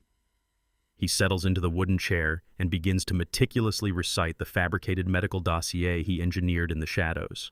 He speaks with absolute clinical authority, diagnosing me retroactively with rapidly advancing, severe senile dementia spanning the past 3 years. He presents forged charts, fraudulent cognitive test results, and completely manufactured prescriptions to support his egregious lies. Thorne explicitly states that I possess absolutely zero capacity to understand complex financial transactions, aggressively arguing that the massive debt consolidation and property transfers executed under Apex Holdings are fundamentally invalid. Ethan leans back in his chair, completely failing to hide a victorious, arrogant smirk as he watches the judge examine the counterfeit medical records. He genuinely believes his ruthless midnight bribe has successfully manipulated the judicial system, entirely convinced he is mere minutes away from legally recapturing his stolen corporate empire. He views Thorne's flawless perjury as the ultimate checkmate against my invisible wealth. He sits there basking in the illusion of his impending triumph, completely oblivious to the devastating, highly calculated counterstrike Hayes is currently preparing to unleash upon his fragile, criminally constructed defense right here today. Hayes approaches the defense podium with the calm, predatory grace of a man holding all the winning cards. Marcus Vance crosses his arms, fully expecting a tedious, drawn-out debate regarding complex neurological terminology and competing psychiatric evaluations. Instead, Hayes completely ignores the dense medical jargon entirely. He does not ask Dr. Thorne a single question about cognitive decline or memory retention. Hayes politely requests the court's permission to present a piece of vital visual evidence, smoothly connecting a small digital drive to the courtroom's primary projector system. The large display screen illuminates the hushed courtroom, instantly broadcasting crystal-clear, high-definition security footage captured directly from the abandoned concrete parking structure on the industrial edge of town. The video clearly shows Ethan's luxury vehicle parked in the desolate shadows. The camera angle zooms in with staggering precision, capturing the exact moment Ethan steps out into the damp night air to meet the disgraced medical examiner. The entire gallery gasps collectively as the footage displays Ethan physically sliding a massive, thick envelope heavily stuffed with cash directly across the hood of the car into Thorne's eager hands. The audio feed clicks on broadcasting Ethan's frantic, highly illegal demands to fabricate a retroactive dementia diagnosis in exchange for the massive bribe. Thorne's arrogant composure shatters instantly on the witness stand. The color drains completely from his face as he watches his own devastating felony broadcast in high definition to a packed judicial audience. Ethan freezes at the plaintiff table, his smug smirk instantly morphing into a mask of pure, unadulterated terror. He realizes with sickening clarity that his completely off-the-books, highly secretive midnight meeting was meticulously monitored, recorded, and weaponized by the very people he arrogantly attempted to outmaneuver in this aggressive courtroom without any possible escape whatsoever at all right now here today. Hayes refuses to give the panicked opposition a single second to recover from the digital bombardment. Before Marcus Vance can even attempt to shout a desperate objection, Hayes delivers the absolute fatal blow to their crumbling conspiracy. He strides confidently toward the judge's elevated bench, respectfully handing over a thick, heavily certified financial packet bearing official international banking seals. He distributes identical copies to the thoroughly stunned plaintiff table. Hayes methodically guides the courtroom through the undeniable paper trail, completely dismantling the corrupt doctor's fragile remaining defenses. He presents Dr. Thorne's highly classified offshore bank statements, highlighting a massive, completely unexplainable influx of capital. Hayes points directly to a specific transaction, mathematically proving that an exact cash deposit of $50,000 was wired into Thorne's hidden account merely hours after the clandestine parking garage meeting with Ethan occurred. The financial ledger perfectly mirrors the exact dimensions of the illicit bribe witnessed on the high-definition security footage. The connection is absolutely undeniable, meticulously tracing the flow of dirty money from Ethan's desperate hands directly into the corrupt medical examiner's offshore vault. Hayes turns back to the podium, his voice ringing with absolute chilling authority, as he formally requests the judge immediately dismiss the fraudulent medical dossier in its entirety. He explicitly accuses Ethan and Dr. Thorne of aggressively conspiring to commit severe perjury, massive judicial fraud, and malicious elder exploitation right inside a state courtroom. Marcus Vance frantically shuffles through the banking documents, his face turning ghostly pale as he realizes his own client deliberately handed him a radioactive, completely fabricated case. The sheer weight of the irrefutable financial evidence crushes any lingering shred of doubt, permanently cementing the total, inescapable destruction of Ethan's final, desperate attempt to reclaim his lost corporate empire right here, right now, unconditionally, forever today. The presiding judge erupts in furious, unrestrained anger, his face turning crimson at the blatant mockery of his judicial authority. He slams his wooden gavel down with deafening force, instantly striking down the emergency injunction with extreme prejudice. He loudly declares the entire medical dossier a malicious forgery, utterly destroying Ethan's last pathetic hope of regaining his seized corporate assets. The judge aggressively points his gavel directly at the trembling doctor on the witness stand, fiercely ordering the armed courtroom bailiffs to take him into immediate custody. Two heavy-set officers rush forward, violently yanking Dr. Thorne out of the wooden chair and snapping cold steel handcuffs tightly around his wrists for committing severe perjury and aggressive fraud under oath. Chaos instantly consumes the packed gallery as reporters scramble frantically to document the explosive arrests. Marcus Vance aggressively shoves his chair backward, loudly declaring he is immediately withdrawing as legal counsel to protect his own law license from this radioactive disaster. Amidst the deafening uproar and the violent apprehension of his corrupt medical accomplice, Ethan realizes his absolute doom is permanently sealed. Operating on pure cowardly adrenaline, he violently pushes past his retreating lawyer and sprints desperately toward the heavy oak doors. He practically tears the heavy handles off their hinges, slipping out into the chaotic hallway just seconds before the furious judge officially issues an immediate, highly urgent bench warrant for his direct arrest. Ethan sprints blindly down the marble corridors, frantically fleeing the massive judicial catastrophe he engineered. He is no longer a wealthy corporate developer fighting a financial battle. He is now a desperate, completely broke fugitive, aggressively hunted by federal agents and state police running blindly into the dark unknown while Hayes secures our total, flawless victory completely without mercy right now here, absolutely permanently forever today.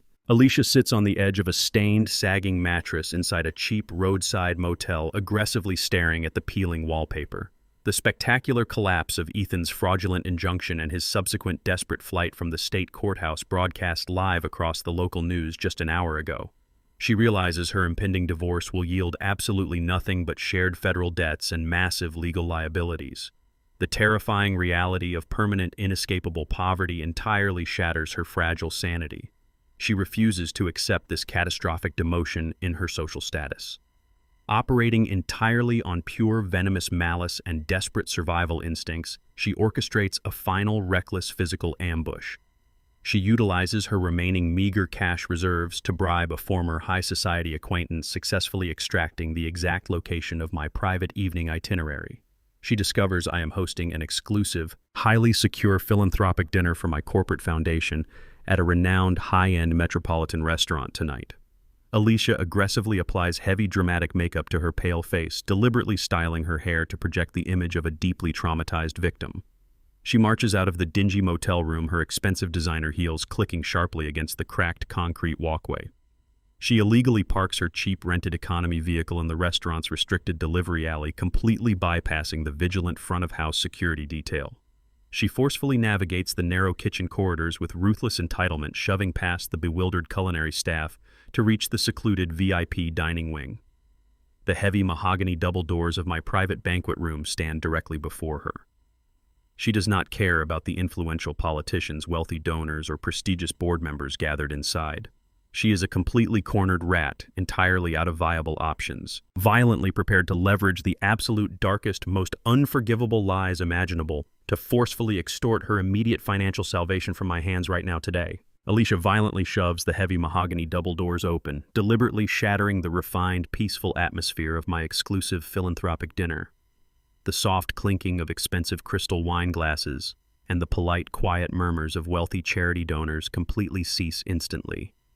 She marches directly into the absolute center of the private dining room, her eyes burning with calculated, vicious malice. I remain perfectly still at the head of the extremely long mahogany table, calmly watching her unhinged arrival without displaying a single ounce of visible shock. She aggressively slams a thick manila folder directly onto the polished wooden surface, loudly demanding everyone's immediate attention. She dramatically rips the folder open, revealing dozens of glossy, high-resolution photographs scattered across the pristine white tablecloth. The horrific images display Alicia covered in severe, deeply disturbing physical bruises, lacerations, and dark purple welts. The prestigious guests gasp in absolute collective horror, staring at the graphic documentation of apparent violent trauma. Alicia points an accusing finger directly at my chest, weaponizing her fake tears to project absolute devastation. She loudly declares that I systematically and brutally physically abused her throughout her entire childhood. She explicitly threatens to immediately deliver these heavily doctored, completely fraudulent photographs directly to the national media syndicates by morning. She promises to publicly annihilate my newly restored corporate empire, viciously vowing to drag my personal reputation through the absolute darkest, most unforgiving mud imaginable. She stares down at me with pure, unadulterated venom, formally delivering her catastrophic ultimatum to the completely stunned room. She explicitly demands that I immediately wire a completely untraceable sum of exactly $5 million into her offshore account tonight. She very smugly asserts that paying this massive extortion fee is my absolutely only remaining option to prevent the total devastating destruction of my legacy right now today. I absolutely do not raise my voice entirely, refusing to emotionally engage with her incredibly hysterical, extremely theatrical performance. The deeply horrified guests remain completely frozen in their luxurious seats, silently watching the vicious family drama violently unfold across the expansive dining room. I slowly extend my right hand, gracefully gesturing toward an empty, high-backed leather chair positioned directly across the grand table. I calmly instruct my daughter to sit down, projecting an aura of absolute, unshakable control over the chaotic situation. Alicia misinterprets my quiet, measured composure as a total surrender. She arrogantly drops into the designated seat, crossing her arms with a deeply venomous, victorious smirk plastered across her heavily powdered face. I lean forward slightly, interlocking my fingers, and politely ask her to repeat her exact financial demands for the benefit of absolute clarity. I calmly request that she explicitly detail the specific nature of her entirely fabricated photographic evidence, urging her to clearly outline her malicious strategy. Alicia eagerly takes the bait, thoroughly convinced she has brilliantly backed me into an inescapable, devastating corner. She proudly leans forward over the table, loudly and continuously gloating about her flawlessly executed, highly illegal criminal extortion scheme. She meticulously describes exactly how she aggressively and methodically doctored the brutal images using highly professional editing software to perfectly simulate severe physical abuse. She arrogantly reiterates her absolute demand for exactly $5 million, explicitly confirming she will immediately destroy my corporate reputation with these specific malicious lies if I refuse her completely non-negotiable terms. She arrogantly and confidently boasts that her highly calculated, utterly ruthless criminal blackmail strategy is entirely foolproof, entirely unaware that she is proudly walking directly into the absolute most catastrophic, deeply irreversible legal trap of her entire pathetic, deeply broken life, right here, right now, today. Alicia concludes her venomous extortion monologue, leaning back into her leather chair with a deeply satisfied, arrogant sigh. She greedily awaits my total surrender, fully expecting me to frantically authorize the massive $5 million wire transfer to desperately protect my pristine philanthropic reputation. Instead, I slowly unbutton my custom-tailored suit jacket with deliberate, agonizing precision. I calmly reach toward my silk collar, deliberately tapping a small, completely unobtrusive black electronic device securely clipped directly onto the inner lining of my expensive tie. I look straight into her wide, expectant eyes, allowing a cold, completely merciless smile to gracefully cross my face. I speak with an absolute, terrifyingly quiet authority that instantly freezes the air inside the luxurious room. I formally inform my daughter that she just proudly committed felony criminal extortion. I explicitly clarify that her highly detailed, comprehensive blackmail confession was not a private family conversation, but a brilliantly captured admission of guilt, permanently recorded on a direct, highly secure digital audio feed.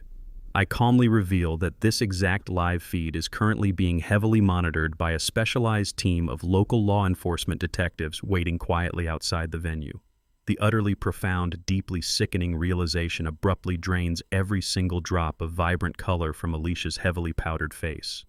She desperately scrambles backward, violently knocking her heavy leather chair onto the polished hardwood floor in a highly frantic, completely pathetic attempt to successfully escape the sealed room.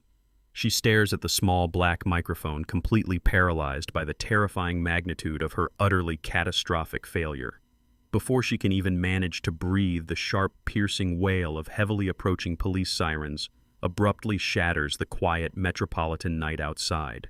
The deafening sirens rapidly multiply, forcefully signaling the absolutely inescapable, totally permanent destruction of her entire malicious criminal existence right now tonight. 4 uniformed police officers aggressively breach the heavy mahogany doors of the private dining room, instantly flooding the elegant space with the harsh crackle of police radios. They march directly past the frozen, horrified philanthropic guests and flank Alicia's overturned leather chair. The lead detective formally announces her immediate arrest for felony extortion and criminal blackmail, citing the pristine digital audio feed they actively monitored from their unmarked surveillance vehicles outside. Alicia violently recoils, her heavily powdered face twisting into a mask of pure feral panic. She desperately kicks at the approaching officers, wildly thrashing her arms to avoid capture. The officers respond with practiced, uncompromising efficiency, forcefully twisting her arms behind her back and snapping heavy steel handcuffs tightly around her wrists. The sharp metallic click echoes like a gunshot across the completely silent room. She completely loses her mind, screaming vicious, unhinged obscenities directly at my calm face as the officers aggressively march her toward the main exit. The immaculate restaurant staff and wealthy patrons entirely abandon their expensive meals, instantly pulling out their smartphones to record every single humiliating second of her catastrophic downfall. The harsh glare of dozens of camera flashes illuminates her ruined designer makeup and her terrified, broken face. She shrieks my name, demanding I stop the arrest, but I offer her absolutely nothing except cold, unwavering silence. She is forcefully dragged through the crowded main dining floor, kicking the polished mahogany tables and knocking over crystal wine glasses in a pathetic feral display of total defeat. The heavy glass entrance doors swing open, swallowing her into the chaotic sea of flashing red and blue police lights waiting in the alleyway. Her piercing screams abruptly fade into the chilly night, permanently severing her toxic, manipulative grip on my life and legacy right here completely forever. The very next morning, the bright sun rises over a completely transformed corporate battlefield. Hayes aggressively executes the absolute final phase of our meticulously calculated strategy before the financial markets officially open for trading. Operating from his heavily fortified executive command center, my wealth manager launches a massive, heavily coordinated press strike designed to completely annihilate their remaining public credibility. He distributes a comprehensive, meticulously documented factual timeline directly to every major national news outlet and elite financial publication. The devastating press release contains an undeniable mountain of certified legal evidence explicitly detailing Ethan and Alicia's sickening, deeply malicious criminal conspiracy. The highly classified documents expose every single hidden detail of Ethan's massive corporate tax fraud, his aggressive offshore embezzlement schemes, and his catastrophic federal loan defaults. Furthermore, Hayes publicly reveals the deeply disturbing evidence of their coordinated, purely vindictive elder abuse. The official timeline systematically outlines their horrific attempt to violently force me into a state conservatorship using a brutally corrupt, heavily bribed medical examiner. He explicitly attaches the undeniable banking records tracking Ethan's $50,000 midnight bribe alongside the official transcript of Alicia's hysterical, deeply damning felony extortion confession. The pristine, flawlessly organized corporate dossier leaves absolutely no room for any defensive spin or pathetic public relations manipulation. It paints a completely clear, highly objective portrait of two phenomenally greedy, incredibly ruthless predators who arrogantly attempted to violently cannibalize their own family for pure financial gain. Hayes expertly controls the entire narrative, perfectly shielding my reputation while ensuring the absolute, total public destruction of their entirely fabricated high society image. The undeniable truth completely saturates the morning news cycle, rapidly transforming their carefully constructed luxury lifestyle into a completely inescapable, totally permanent national disgrace right now here today for the entire globe to clearly witness entirely forever. The explosive corporate news completely saturates every single social media platform within mere hours, generating an unprecedented massive wave of intense public outrage. Alicia's heavily humiliating police mugshot displaying her ruined designer makeup and absolutely terrified expression is instantly plastered across millions of digital screens worldwide. High society elites and wealthy philanthropic circles aggressively distance themselves from her toxic presence, rapidly deleting any shared photographs and forcefully denouncing her atrocious criminal actions. The exclusive country clubs instantly revoke her premium memberships, permanently locking her entirely out of the insulated luxury world she violently betrayed me to desperately protect. Meanwhile, Ethan's former corporate colleagues fiercely scramble to salvage their own jeopardized financial reputations. A massive coalition of elite real estate investors formally issues a scathing, legally certified public statement explicitly condemning his massive tax fraud and his malicious elder abuse. They completely sever all remaining commercial ties, aggressively removing his name from every single development project he arrogantly claimed to have built. The furious investors officially announce a comprehensive multi-million-dollar class action lawsuit targeting his remaining frozen assets, absolutely ensuring his permanent financial devastation. Ethan and Alicia rapidly become entirely radioactive entities within both the ruthless corporate sector and the shallow suburban elite circles. Nobody answers their desperate, frantic phone calls or offers any legal assistance. Their prestigious former friends aggressively mock their catastrophic downfall on public forums, viciously celebrating their entirely well-deserved absolute destruction. The massive, towering empire, built strictly on a foundation of cruel manipulation, immense arrogance, and shameless deceit, thoroughly crumbles into completely worthless dust. They are violently stripped of their stolen wealth, their fake prestige, and their entire corrupt legacy right here, right now, finally suffering the exact brutal isolation they deliberately intended to violently inflict upon my very own personal life forever today. Miles away from the chaotic metropolitan center, Ethan sits alone on a cracked vinyl stool inside a dingy, dimly lit roadside bar. He nurses a cheap glass of whiskey, desperately attempting to mentally process his catastrophic legal failures. He glances up at the flickering television screen mounted heavily above the sticky wooden counter. His blood instantly freezes as the massive breaking news bulletin aggressively interrupts the standard afternoon programming. A prominent federal prosecutor stands authoritatively behind an official government podium, explicitly announcing the immediate, highly prioritized manhunt for Ethan's direct apprehension. The grim newscaster confirms that a specialized task force of federal agents has formally issued an entirely inescapable nationwide arrest warrant. They explicitly reference the exact encrypted digital hard drive that Alicia maliciously surrendered to my corporate office yesterday. The incredibly detailed broadcast openly lists his massive offshore embezzlement, severe tax evasion, and grand corporate theft, thoroughly guaranteeing a completely permanent maximum security prison sentence. Ethan stares at the glowing screen, his mouth completely dry as sheer, unadulterated panic violently grips his chest. He realizes with absolute sickening clarity that his completely shattered empire is officially dead and his arrogant freedom is entirely over. He immediately drops a crumpled $20 bill onto the sticky counter and violently shoves his way through the heavy wooden doors. He sprints aggressively across the gravel parking lot toward his idling vehicle, but abruptly stops in his tracks. He knows the federal authorities are actively tracking his license plate right now. He abandons his expensive car physically, throwing the heavy keys directly into a flooded storm drain.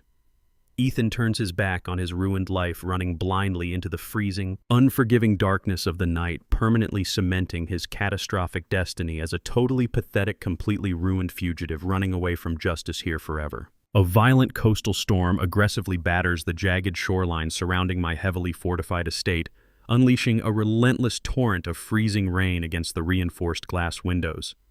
The deafening roar of crashing waves completely drowns out the mechanical hum of the perimeter security sensors.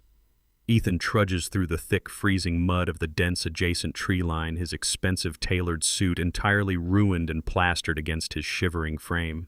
He operates entirely on pure feral desperation following his catastrophic escape from the state courthouse. The nationwide federal manhunt has completely severed his access to commercial transit, forcing him to seek absolute physical concealment. He spots the massive wrought iron security gate guarding my private driveway and correctly identifies the synchronized patrol patterns of the automated sweeping floodlights. He falls back on the brutal, highly tactical military survival training he absorbed during his brief, heavily redacted stint in the armed forces decades ago. He times his movements with absolute mechanical precision, sprinting through the blinding rain precisely during the brief 3-second blind spot between the rotating security sweeps. He aggressively scales the rough stone pillars supporting the heavy gate, ignoring the sharp pain of raw lacerations forming on his bare hands. He hurls his exhausted body over the jagged metal spikes, landing heavily in the muddy manicured flower beds bordering the interior courtyard. The freezing rain rapidly washes away the fresh blood dripping from his torn palms. He scrambles silently across the slick cobblestone driveway, meticulously avoiding the motion-activated thermal sensors embedded in the concrete walkways. He creeps into the deep shadows of the wraparound coastal deck, his breathing heavy and ragged against the howling wind. He presses his back firmly against the cold brick exterior, successfully penetrating the absolute outermost layer of my private sanctuary without triggering a single automated security alarm here tonight. Ethan creeps along the slick wooden decking, his predator instincts fully activated as he searches for a physical vulnerability in my architectural defenses. He spots a heavy decorative garden rock resting near the edge of the manicured patio planters. He grips the rough stone tightly with both bleeding hands, lifting it high above his soaking wet shoulders. Using every remaining ounce of his adrenaline-fueled strength, he violently smashes the heavy rock directly into the center of my reinforced glass patio door. The impact generates a deafening explosive crash that momentarily pierces the howling coastal storm outside. The tempered glass shatters into thousands of tiny, glittering fragments, spilling violently across the polished hardwood floor of my expansive living room. Ethan aggressively steps through the jagged, broken frame, fully crossing the threshold into my private sanctuary. He reaches inside his ruined suit jacket and slowly extracts a massive, incredibly heavy iron wrench he scavenged from the abandoned industrial parking lot hours ago. The freezing wind violently whips through the shattered patio door, knocking over expensive floor lamps and scattering loose financial documents across the dark room. Ethan stands entirely cloaked in the shadows, dripping muddy water onto the pristine rugs. His sunken, bloodshot eyes dart frantically around the dark interior, wildly searching for any signs of immediate resistance. He tightens his grip on the solid iron weapon, his knuckles turning completely white under the intense physical strain. He breathes in ragged, shallow gasps, projecting the absolutely terrifying, highly unpredictable aura of a completely unhinged man who officially has absolutely nothing left to lose. He actively prepares to unleash pure physical violence upon anyone standing between his desperate escape plan and the hidden reserves of untraceable corporate cash he believes I securely locked away inside this exact room here with me right now. The sophisticated overhead lighting system instantly snaps on, violently flooding the dark living room with brilliant, blinding illumination. Ethan violently flinches aggressively, raising the heavy iron wrench in a defensive posture as his eyes desperately adjust to the sudden brightness. I remain perfectly seated exactly 15 feet away, comfortably settled deep within the plush cushions of a vintage leather armchair. I am wearing a flawlessly tailored cashmere sweater projecting an aura of absolute, unshakable domestic tranquility. I slowly lift a delicate porcelain cup to my lips, casually blowing the rising steam away, before taking a long, deliberate sip of hot chamomile tea. I do not flinch, completely ignoring the incredibly dangerous, heavily armed fugitive currently dripping freezing mud all over my pristine hardwood floors. I stare directly into his wild, erratic eyes with absolute, calculating indifference. He expects me to scream for the local authorities, physically scramble away in utter terror, or desperately beg him for mercy to preserve my own life. Instead, I offer him the exact same cold, quiet authority that systematically destroyed his entire corrupt financial empire over the past month. I calmly set the expensive porcelain teacup down onto the polished surface of my wooden side table. I slowly cross my legs, interlacing my fingers, resting comfortably on my lap. I explicitly inform the panicked intruder that smashing my patio door was an incredibly primitive, highly unoriginal tactical maneuver. My voice remains entirely level, echoing steadily over the raging coastal storm, violently tearing through the shattered glass behind him. The sheer, overwhelming weight of my absolute fearlessness completely paralyzes his violent momentum, forcefully neutralizing his physical threat and permanently establishing my total, uncompromising psychological dominance over his entire shattered existence right here, inside my personal sanctuary tonight, right now, entirely forever, with absolute unyielding certainty today. Ethan furiously shakes off his temporary paralysis, aggressively gripping the heavy iron wrench with both muddy hands. He steps threateningly toward the center of the illuminated room, his voice cracking with pure, desperate hysteria. He violently demands immediate, unobstructed access to the hidden floor safe he believes I securely installed beneath the master study. He explicitly barks that he urgently requires at least $100,000 in untraceable physical cash to completely finance his illegal escape across the southern border tonight. He maliciously threatens to brutally beat me to death right here in the living room if I refuse to manually input the master security code immediately. I do not rise from my vintage leather armchair, nor do I break my intense, calculating eye contact. I slowly retrieve my porcelain cup from the polished wooden side table, taking another exceptionally calm, highly deliberate sip of hot chamomile tea. I gently place the delicate cup back down entirely, ignoring his violent, screaming ultimatums. I slowly raise my right hand, methodically pointing a single steady finger toward the upper crown molding lining the expansive ceiling. Ethan frantically follows my gesture, his wild eyes rapidly darting across the elegant architecture. He instantly spots exactly 4 distinct bright red LED lights blinking rhythmically from the absolute darkest corners of the massive room. I speak with a cold, terrifyingly absolute authority, officially informing the desperate fugitive that my private coastal estate is heavily rigged with advanced military-grade surveillance hardware.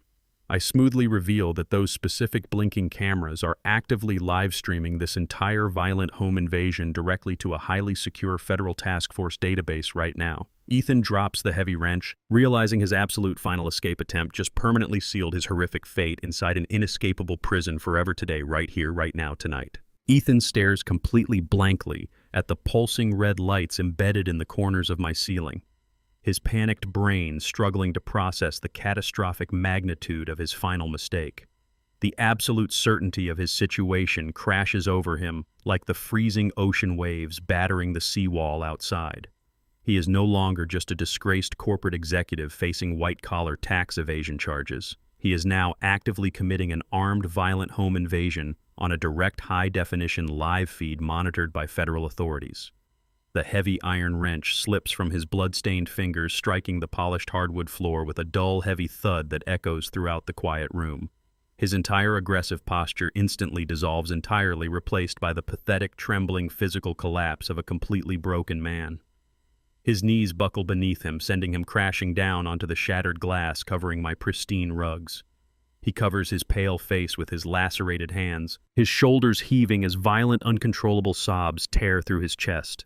He completely abandons his arrogant corporate facade, loudly begging me for a shred of mercy between desperate, ragged gasps for air.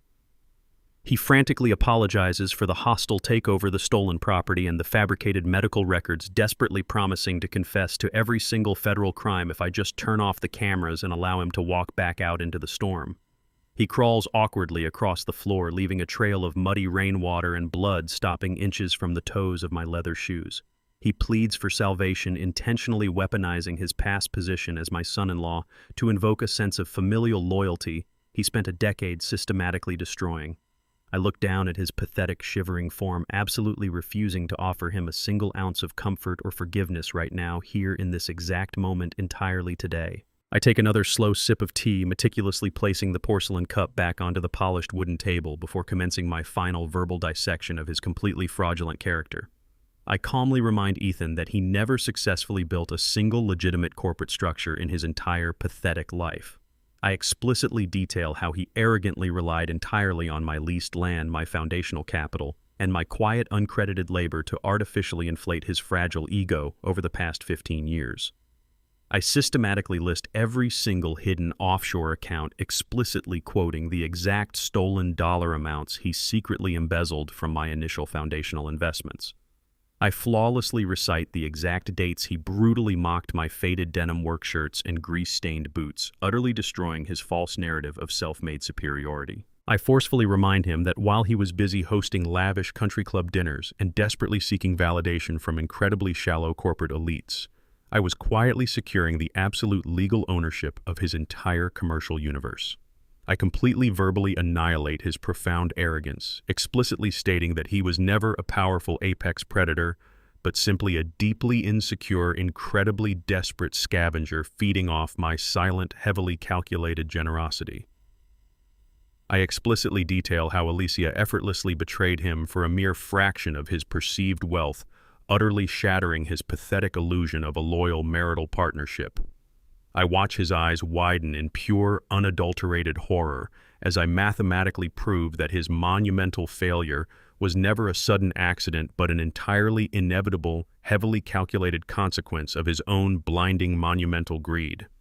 I verbally strip away every single remaining layer of his manufactured executive identity, permanently exposing the completely hollow, thoroughly incompetent, highly pathetic coward hiding desperately underneath his ruined, soaking wet designer suit right here inside my home, absolutely forever right now today. Before Ethan can even attempt to process the absolute suffocating totality of his complete psychological destruction, a sharp, piercing wail suddenly slices directly through the violent, ambient thunder echoing outside. The distinct, rapidly intensifying scream of multiple high-powered police sirens violently shatters the dark coastal night, aggressively closing in on my heavily fortified estate. Ethan's bloodshot eyes snap toward the shattered patio doors, his breathing instantly accelerating into pure, uncontrolled panic as bright flashing red and blue tactical lights violently illuminate the pouring rain. I remain perfectly still, calmly explaining that my brilliant wealth manager, Hayes, flawlessly executed his final standing directive. I explicitly reveal that Hayes manually triggered an advanced, highly classified, silent federal alarm the exact second Ethan aggressively breached my outer perimeter security gate. He did not simply call the local precinct. He directly notified the specialized federal task force actively hunting the fugitive standing entirely trapped inside my home. The deafening sirens reach an absolute crescendo as a massive fleet of heavily armored federal tactical vehicles aggressively swarms my sprawling front lawn, their heavy off-road tires violently tearing through the manicured landscaping. Dozens of highly trained, heavily armed tactical units rapidly deploy into the freezing rain, flawlessly executing a coordinated, overwhelming perimeter breach.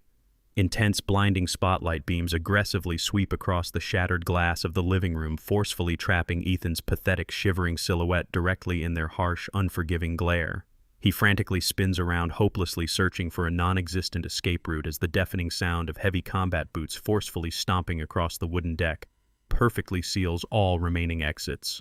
His complete, entirely inescapable physical capture officially commences right here inside my deeply protected coastal sanctuary, permanently ending his extremely pathetic, highly arrogant criminal reign without a single shred of mercy today, entirely forever now. 5 heavily armed federal tactical officers violently kick the remaining shattered glass out of their designated entry path, aggressively storming directly into my illuminated living room.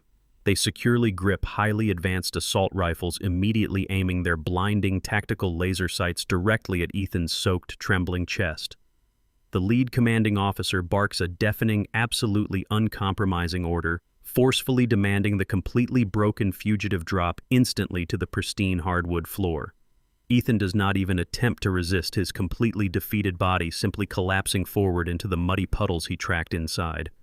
2 massive officers aggressively rush forward, violently driving their heavy combat knees directly into his ruined suit jacket to securely pin him against the ground. They forcefully yank his bleeding hands behind his back, snapping thick, heavy steel handcuffs tightly over his raw wrists with a sharp, echoing metallic click. The lead agent formally reads Ethan his complete federal Miranda rights, loudly listing the massive, completely inescapable litany of severe corporate tax fraud and aggressive embezzlement charges officially filed against him.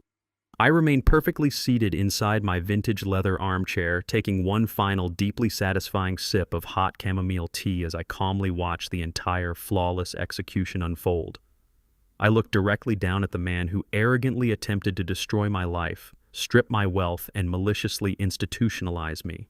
He is violently hoisted onto his feet, crying uncontrollably as the officers aggressively drag him out of my home, exactly like a common, worthless street thief. He disappears entirely into the freezing, violent coastal storm outside, permanently locked inside a federal transport vehicle headed directly toward absolute ruin. My quiet, perfectly orchestrated revenge is officially complete, leaving me entirely victorious as I prepare to completely finalize Alicia's devastating prison sentence right now today, permanently ensuring my complete legacy perfectly forever. 6 months pass with agonizing slowness for the guilty, culminating in a cold, overcast morning perfectly suited for a federal trial. The heavy oak doors of the United States District Court swing open to admit a massive, completely overflowing crowd of eager spectators, prominent corporate journalists, and former high society associates, eager to witness a spectacular downfall. The gallery is packed to absolute maximum capacity, buzzing with hushed electric anticipation. At the very front of the grand, imposing room, 2 completely separate defense tables stand rigidly apart. Ethan sits slumped at the left table, his previously immaculate posture entirely broken. He wears a shapeless, bright orange federal prison uniform that completely strips away his former arrogant executive identity. His face is pale, unshaven, and deeply hollowed by months of relentless pretrial confinement. Across the wide aisle, Alicia sits at the right defense table, perfectly mirroring his pathetic, captive aesthetic. Her bright orange jumpsuit hangs loosely over her frail, trembling frame, completely devoid of the expensive designer accessories she once considered essential to her survival. They absolutely refuse to make eye contact with each other, radiating a toxic, mutual hatred born from their spectacular mutual destruction. The deafening silence between the former spouses speaks volumes about their shattered conspiracy. Ethan stares blankly at the polished wooden surface of his desk, entirely trapped in the terrifying reality of his impending doom. Alicia nervously picks at her raw fingernails, her wide, bloodshot eyes darting around the packed gallery in a desperate, futile search for a single sympathetic face. There are absolutely no allies left in this imposing room. They are entirely isolated, completely surrounded by the devastating consequences of their own monumental greed, waiting in absolute, paralyzing terror for the presiding federal judge to officially commence their total judicial ruin here, right now, today. The lead federal prosecutor steps confidently toward the center podium, projecting an aura of absolute, uncompromising legal authority. He methodically addresses the jury, forcefully laying out a completely devastating, highly chronological timeline of their expansive criminal enterprise. He systematically dissects the complex web of severe wire fraud and massive corporate tax evasion, displaying pristine financial graphs across the large courtroom monitors. The prosecutor explicitly details how Ethan aggressively embezzled millions through hidden offshore shell companies while ruthlessly orchestrating a malicious conspiracy to commit severe elder abuse. He transitions seamlessly to Alicia's heavily documented felony extortion and aggressive blackmail campaign, broadcasting her crystal-clear, highly incriminating audio confession directly to the utterly horrified jury. The prosecution completely weaponizes the massive, irrefutable mountain of digital evidence meticulously provided by Hayes months prior. Every single fraudulent banking transaction, every secretly recorded physical threat, and every desperate midnight bribe to corrupt medical officials is explicitly presented with flawless, undeniable precision. Ethan's high-priced defense attorney sits completely frozen in his chair, visibly overwhelmed by the sheer crushing weight of the prosecution's flawless factual bombardment. Alicia's state-appointed public defender furiously scribbles meaningless notes, fully realizing that any attempt to cross-examine the pristine federal evidence is an exercise in total, absolute futility. The prosecutor brilliantly connects every isolated felony into one massive, cohesive narrative of unadulterated greed and malicious family betrayal. He successfully paints Ethan and Alicia not as tragic victims of circumstance, but as highly calculated, phenomenally arrogant predators who violently attempted to cannibalize their own father for pure financial gain. The jury watches the overwhelming presentation with hardened, unforgiving expressions, clearly disgusted by the staggering depth of their shared depravity.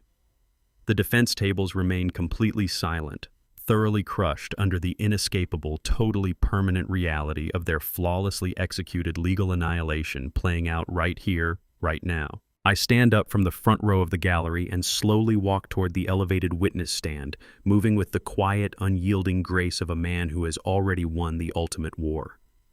The entire federal courtroom goes completely dead silent, hanging on to every single measured footstep I take.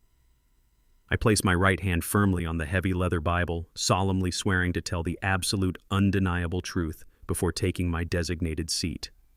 I look directly across the expansive room, allowing my cold, calculating gaze to briefly lock onto Ethan and Alicia's trembling, thoroughly broken forms. I do not express a single ounce of lingering anger, vindictive malice, or pathetic sorrow. I speak with absolute chilling clarity, projecting a perfectly measured tone that echoes cleanly off the tall mahogany walls. I systematically present the brutal, unvarnished facts of their monumental betrayal, meticulously recounting every single arrogant assumption and malicious threat they blindly leveled against me. I explicitly detail how they fundamentally viewed my quiet, highly disciplined financial lifestyle as a glaring weakness ripe for aggressive exploitation. I calmly testify about the incredibly coordinated, highly illegal ambush in my private corporate office, flawlessly corroborating the staggering digital evidence Hayes previously submitted. I narrate their desperate, violent attempts to strip my lifelong legacy, cementing their absolute guilt without a single raised decibel or emotional fluctuation. My factual, completely objective testimony serves as the final, impenetrable nail in their shared judicial coffin. Ethan quietly buries his weeping face deeply into his handcuffed palms, entirely shattered by the heavy, suffocating weight of my quiet authority. Alicia openly sobs, completely paralyzed by her profound, irreversible public disgrace. I finish my devastating testimony stepping down from the wooden stand, perfectly leaving them entirely abandoned to their horrific, permanent federal fate, absolutely forever, right now, today. The 12 members of the federal jury are formally dismissed to deliberate the towering mountain of undeniable criminal evidence. The packed courtroom settles into a tense, heavily suffocating silence, fully expecting a lengthy judicial review given the sheer complexity of the expansive financial charges. Astonishingly, the heavy oak doors of the deliberation chamber swing wide open in completely under an hour. The remarkably swift return absolutely confirms the total, undeniable devastation of the defense's entirely non-existent legal strategy. The jury foreperson stands rigidly tall, clutching a thick stack of official judicial documents with unwavering, absolute conviction. The presiding federal judge formally requests the final verdict, his stern voice echoing loudly across the completely hushed gallery. The foreperson speaks with crystal-clear, uncompromising authority, forcefully declaring Ethan and Alicia entirely guilty on every single federal count of massive wire fraud, grand extortion, extreme tax evasion, and malicious elder exploitation. A collective massive gasp of sheer shock and grim satisfaction violently ripples through the packed spectator benches. Ethan collapses heavily onto the polished defense table, weeping uncontrollably as the completely inescapable reality of his massive prison sentence permanently crushes his broken spirit. Alicia violently shakes her head, screaming pathetic, desperate denials, as heavy steel handcuffs are immediately reapplied to her raw wrists by armed courtroom bailiffs. The furious judge loudly slams his heavy wooden gavel down, aggressively silencing the chaotic room. He leans far over his elevated mahogany bench, his eyes burning with intense, unadulterated judicial contempt. He explicitly states that he has never witnessed a more repulsive, phenomenally arrogant display of vicious family betrayal in his entire prestigious legal career. He coldly orders them to stand, staring directly down at their trembling forms, as he actively prepares to deliver a brutally unprecedented, completely inescapable maximum sentence right here, absolutely forever now today. The presiding federal judge glares down from his elevated mahogany bench, his face completely hardened by absolute unyielding judicial contempt. The massive courtroom remains entirely frozen in a suffocating silence as he begins to systematically dissect the profound depravity of the defendant standing directly before him. He delivers an incredibly scathing, historically brutal reprimand, explicitly targeting their phenomenal, unadulterated greed. He explicitly outlines how they deliberately weaponized their familial privileges to meticulously orchestrate a deeply malicious corporate takeover, alongside a highly vicious elder exploitation scheme. He loudly declares their actions represent the absolute lowest, most repulsive form of human betrayal he has ever witnessed during his entire prestigious tenure on the federal bench. Ethan stands completely paralyzed beside his utterly devastated defense attorney, his bright orange prison uniform hanging loosely over his visibly shaking, completely defeated frame. The judge points his heavy wooden gavel directly at Ethan, his voice echoing with terrifying absolute finality across the expansive room. He formally sentences Ethan to exactly 15 consecutive years in a maximum security federal penitentiary. The judge explicitly mandates that this devastating, completely irreversible sentence definitively revokes any future possibility of early parole or conditional release. Ethan's legs instantly buckle beneath the crushing, inescapable weight of his permanent judicial doom. He collapses heavily into his wooden chair, burying his face in his trembling, tightly handcuffed hands as he violently sobs directly into his palms. He fully realizes that his highly arrogant, aggressively calculated pursuit of my invisible corporate wealth has permanently traded his luxurious high society existence for a cold, completely unforgiving concrete cell.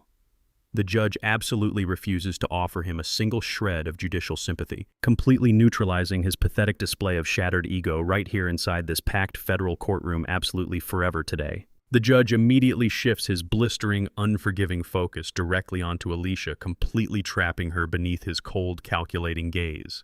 Desperation violently overrides her remaining cognitive functions, prompting her to launch into one absolute, final, highly theatrical performance. She forcefully throws herself against the heavy wooden defense table, aggressively weeping and loudly begging the federal judge for immediate leniency. She weaponizes her fake tears, pathetically attempting to play the traumatized victim by claiming Ethan actively manipulated her fragile emotional state to force her compliance in the massive extortion plot. The judge watches her unhinged, hysterical display with absolute, unwavering disgust, entirely ignoring her manufactured sorrow. He loudly strikes his wooden gavel, aggressively silencing her pathetic manipulation tactics instantly. He meticulously references the crystal-clear digital audio recording where she proudly, arrogantly detailed her highly calculated blackmail strategy without a single shred of remorse. He forcefully rejects her fraudulent victimhood, explicitly categorizing her malicious actions as a highly predatory, completely independent criminal enterprise entirely motivated by sheer financial gluttony. He formally sentences Alicia to exactly 7 consecutive years in a high-security state correctional facility. Furthermore, he explicitly orders her to immediately pay massive, completely ruinous financial restitution directly to my corporate foundation, permanently, legally seizing every single remaining asset she currently possesses to satisfy the enormous penal debt. Alicia violently recoils, gasping for air, as the utterly catastrophic realization violently shatters her manufactured reality. She fully comprehends that she will spend the next 7 years locked inside a sterile, unforgiving cage and will ultimately emerge entirely bankrupt, permanently stripped of her highly coveted social elite status. Her piercing, completely unhinged screams violently echo throughout the silent gallery as the judge mathematically finalizes her absolute, completely irreversible financial and social destruction right here, right now, today. 2 heavily armed courtroom bailiffs immediately rush forward to officially execute the judge's completely irreversible federal mandates. They aggressively yank Ethan and Alicia up from their respective wooden defense tables, brutally twisting their arms backward. The sharp, chilling metallic click of heavy steel handcuffs snapping tightly over their wrists violently punctuates the absolute finality of their massive defeat. Ethan simply hangs his head in pure, unadulterated shame, completely broken by his highly permanent reality. However, Alicia absolutely refuses to accept her silent doom. She violently thrashes against the heavy grip of the advancing bailiffs, frantically twisting her tear-stained face directly toward my position in the front gallery. She screams my name with a thoroughly pathetic, highly hysterical desperation, violently begging her father to somehow intervene and magically halt her impending incarceration. She loudly promises to completely change her malicious behavior, offering completely worthless apologies to desperately save herself from the terrifying state prison transport vehicle currently waiting outside. I absolutely refuse to engage with her feral, highly manipulative performance. I slowly stand up from my polished wooden bench, projecting an aura of completely unshakable, terrifyingly calm authority. I deliberately and methodically button my custom-tailored suit jacket, entirely ignoring her piercing, highly frantic screams echoing violently across the packed room. I turn my back on my treacherous children with absolute mathematical precision. I calmly walk straight down the long center aisle of the expansive federal courtroom, my steady, disciplined footsteps masking the chaotic sounds of their violent physical apprehension behind me. I do not offer them a single final word, nor do I cast a single backward glance toward their utterly destroyed existence. I simply leave them permanently trapped inside the absolute, completely unforgiving consequences of their own phenomenal greed, completely forever tonight. I push open the massive, reinforced bronze doors of the federal courthouse and step directly out into the blinding midday sun. Instantly, an absolute sea of aggressive corporate journalists, highly aggressive news cameras, and frantic local reporters violently swarms the expansive marble steps. They aggressively thrust heavily branded microphones directly toward my face, loudly shouting dozens of rapid-fire questions regarding the spectacular, highly publicized judicial downfall of my treacherous family. I completely maintain my stoic, impenetrable expression, projecting an aura of absolute, untouched corporate supremacy. I politely but firmly raise my right hand, completely declining every single desperate request for an exclusive personal interview. I smoothly step aside, flawlessly allowing my brilliant wealth manager to actively take total control of the massive, highly chaotic media narrative. Hayes strides confidently toward the absolute center of the massive press gaggle, adjusting his expensive tie with a deeply satisfied, predatory smirk. He leans directly into the primary cluster of broadcasting microphones, speaking with absolute, undeniable authority to the entire national audience.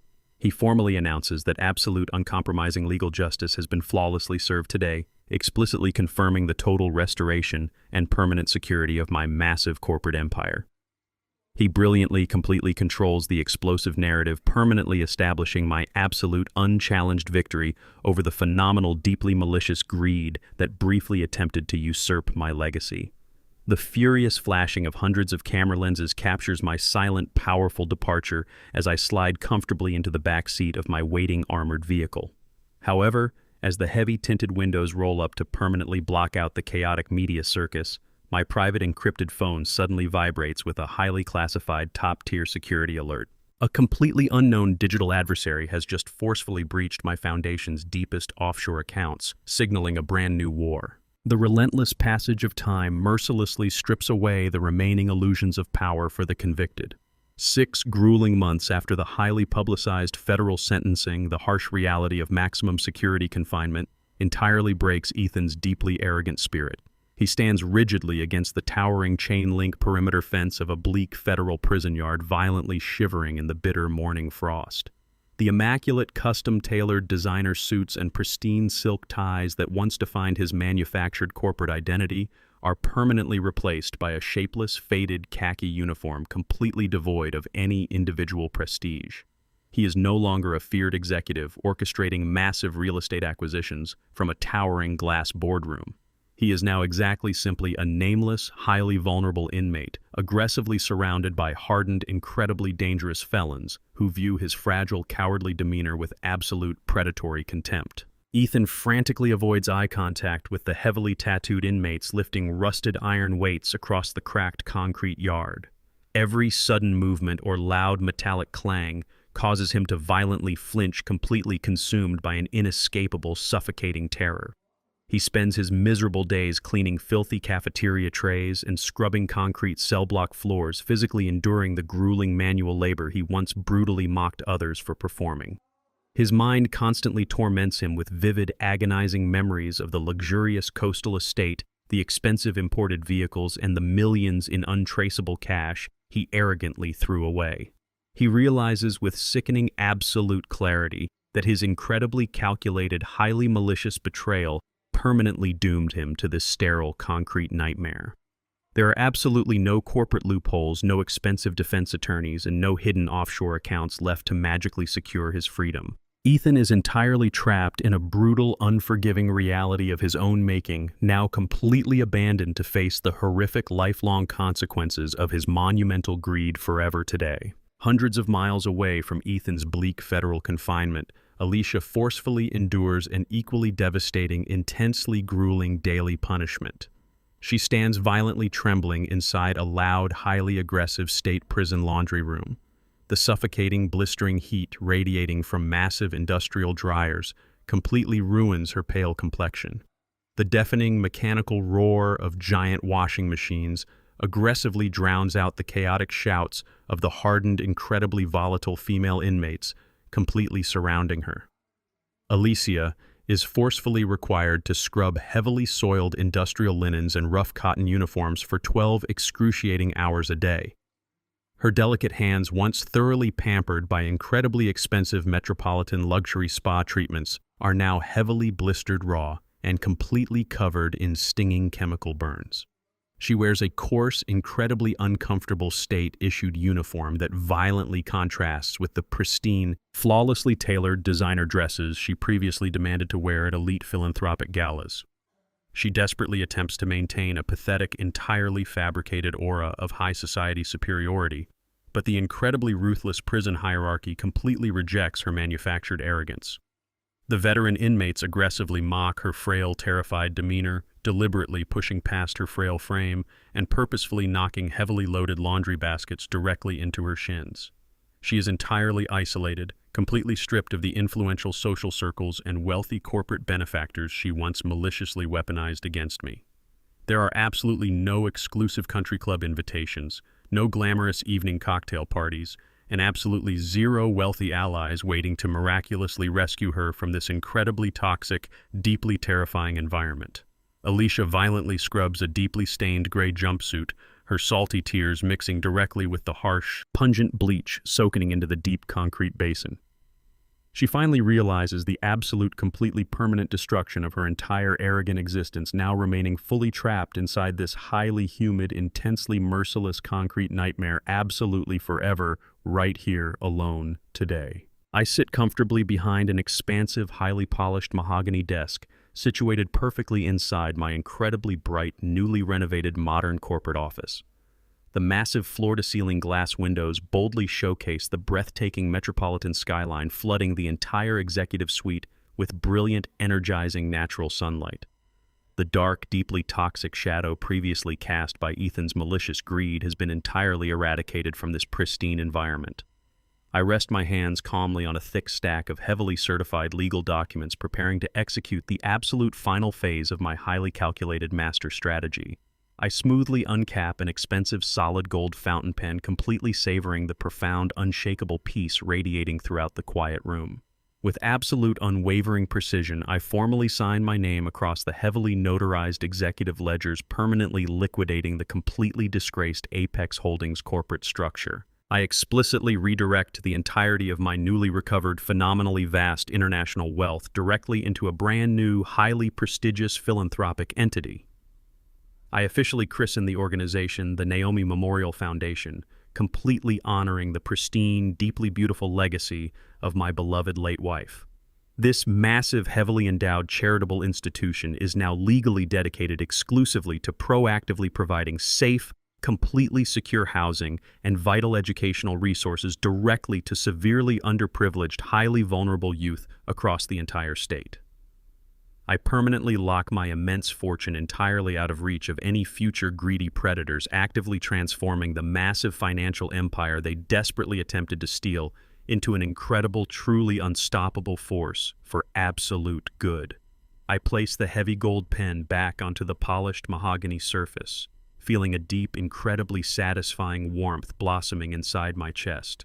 The horrific, deeply violent betrayal orchestrated by my ungrateful children is officially neutralized, completely replaced by a beautifully radiant, highly meaningful new philanthropic dawn, beginning absolutely perfectly right here, right now, forever today. The heavy frosted glass doors of my executive suite glide smoothly open, revealing Hayes standing confidently in the pristine corridor.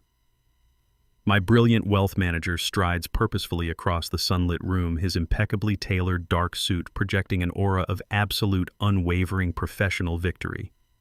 He approaches my polished mahogany desk, maintaining a perfectly composed, highly respectful silence as he gently places a thick, heavily certified manila folder directly in front of me.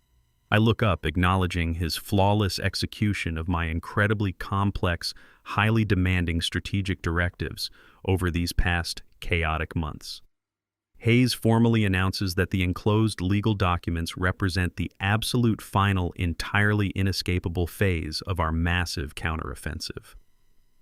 I slowly open the heavy folder, meticulously reviewing the highly detailed, federally stamped bankruptcy discharge papers, permanently dissolving Ethan's completely disgraced former real estate development company.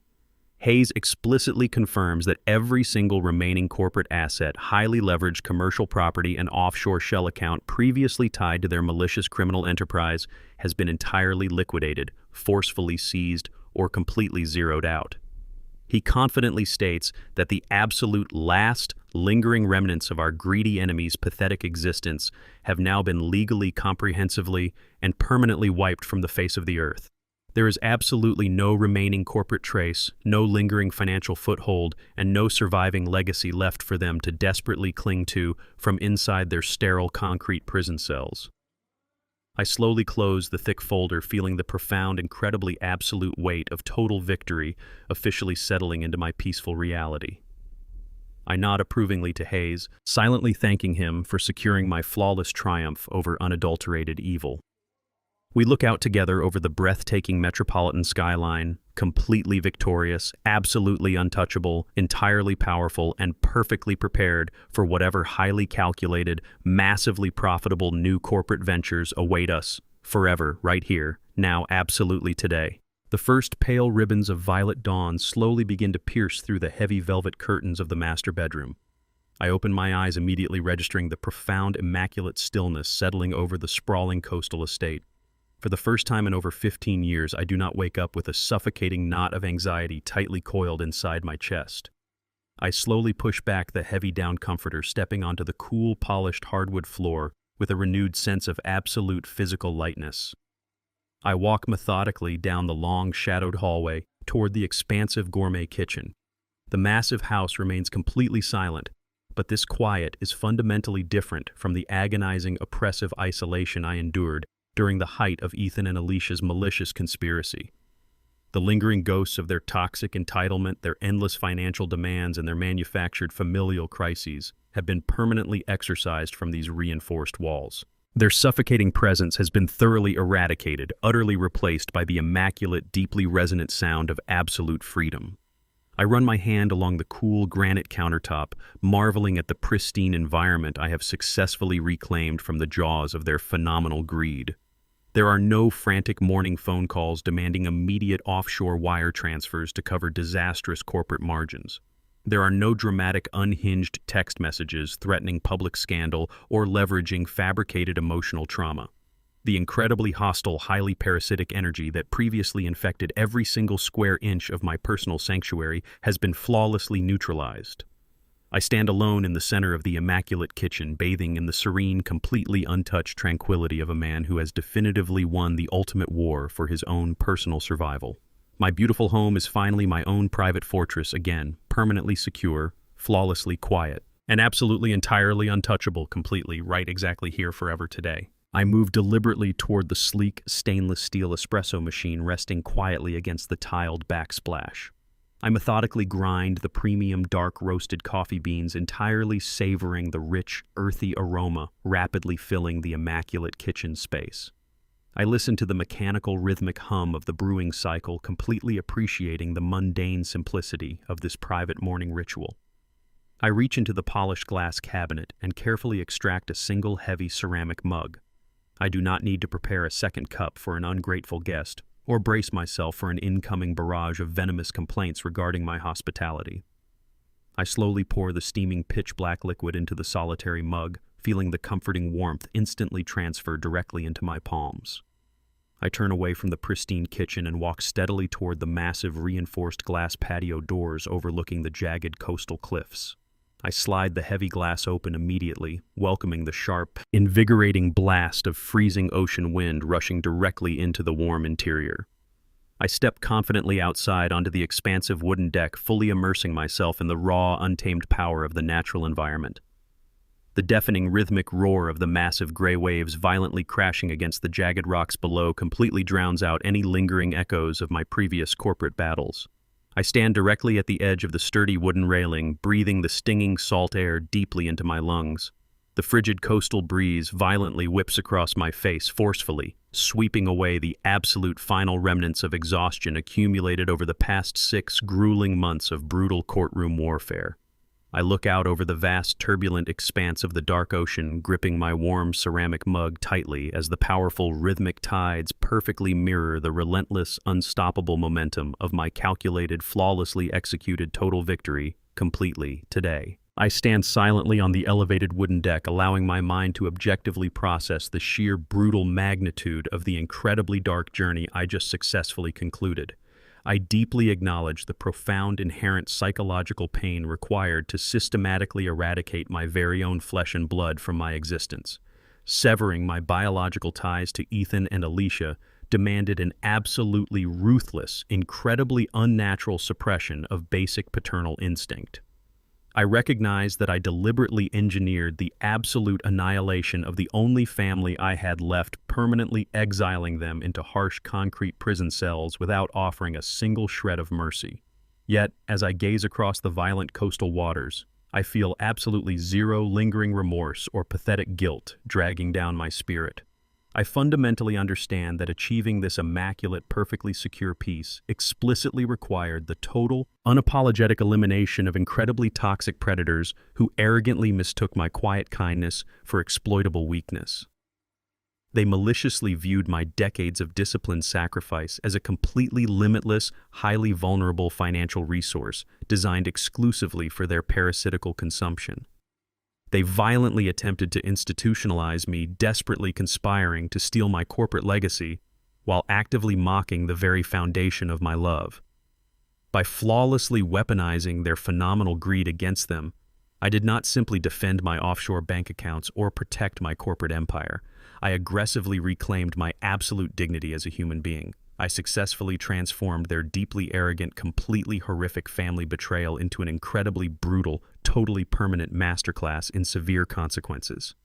I mentally closed the heavy iron vault on their memory, permanently categorizing my disgraced children as entirely irrelevant historical footnotes. I am finally entirely free from their venomous manipulation, completely unburdened by their horrific demands, and entirely fortified against any future parasitic invasions targeting my peaceful, absolutely untouchable, solitary existence, completely forever, right now, today. The dark, bruised purple sky slowly begins to fracture directly above the turbulent oceanic horizon, actively yielding to the unstoppable, magnificent arrival of the morning sun. A brilliant, intensely warm golden light smoothly breaches the distant water, casting long, flawlessly beautiful illuminated shadows completely across my expansive coastal deck. The radiant, highly energizing beams gracefully sweep over the jagged rocks below, instantly transforming the freezing, violent gray waves into a spectacular, glittering expanse of bright, liquid gold. I stand perfectly still within this incredible, flawlessly illuminated natural auditorium, fully absorbing the profound, deeply rejuvenating warmth spreading evenly across my chilled face. I slowly raise the heavy ceramic mug toward my lips, taking a long, highly deliberate sip of the rich, steaming black coffee. The bitter, robust flavor completely grounds me within this immaculate, perfectly silent moment of absolute clarity. A faint, incredibly genuine, deeply victorious smile naturally touches the very corners of my lips as I gaze directly into the rising sun. I have brilliantly navigated the absolute darkest, most treacherous corridors of human betrayal and emerged entirely unscathed on the other side. My massive corporate wealth is permanently secured. My philanthropic legacy is flawlessly cemented, and my treacherous enemies are entirely locked away inside heavily fortified federal cages. There are absolutely no remaining threats lurking in the shadows, no hidden familial traps waiting to be sprung, and completely zero vulnerabilities left for any greedy parasite to aggressively exploit. I take one final deep breath of the incredibly fresh, stinging salt air, perfectly embracing the absolute, completely unyielding certainty of my phenomenal triumph. The golden light completely saturates the wooden porch, brilliantly framing my solitary, deeply powerful silhouette before the pristine coastal morning gracefully and permanently fades into absolute, incredibly peaceful, entirely unbroken black, right here, right now, forever today. If this story resonated with you, please subscribe to our channel and share your thoughts in the comments below. Let us know where you are watching from and join our community for more powerful stories of justice and resilience.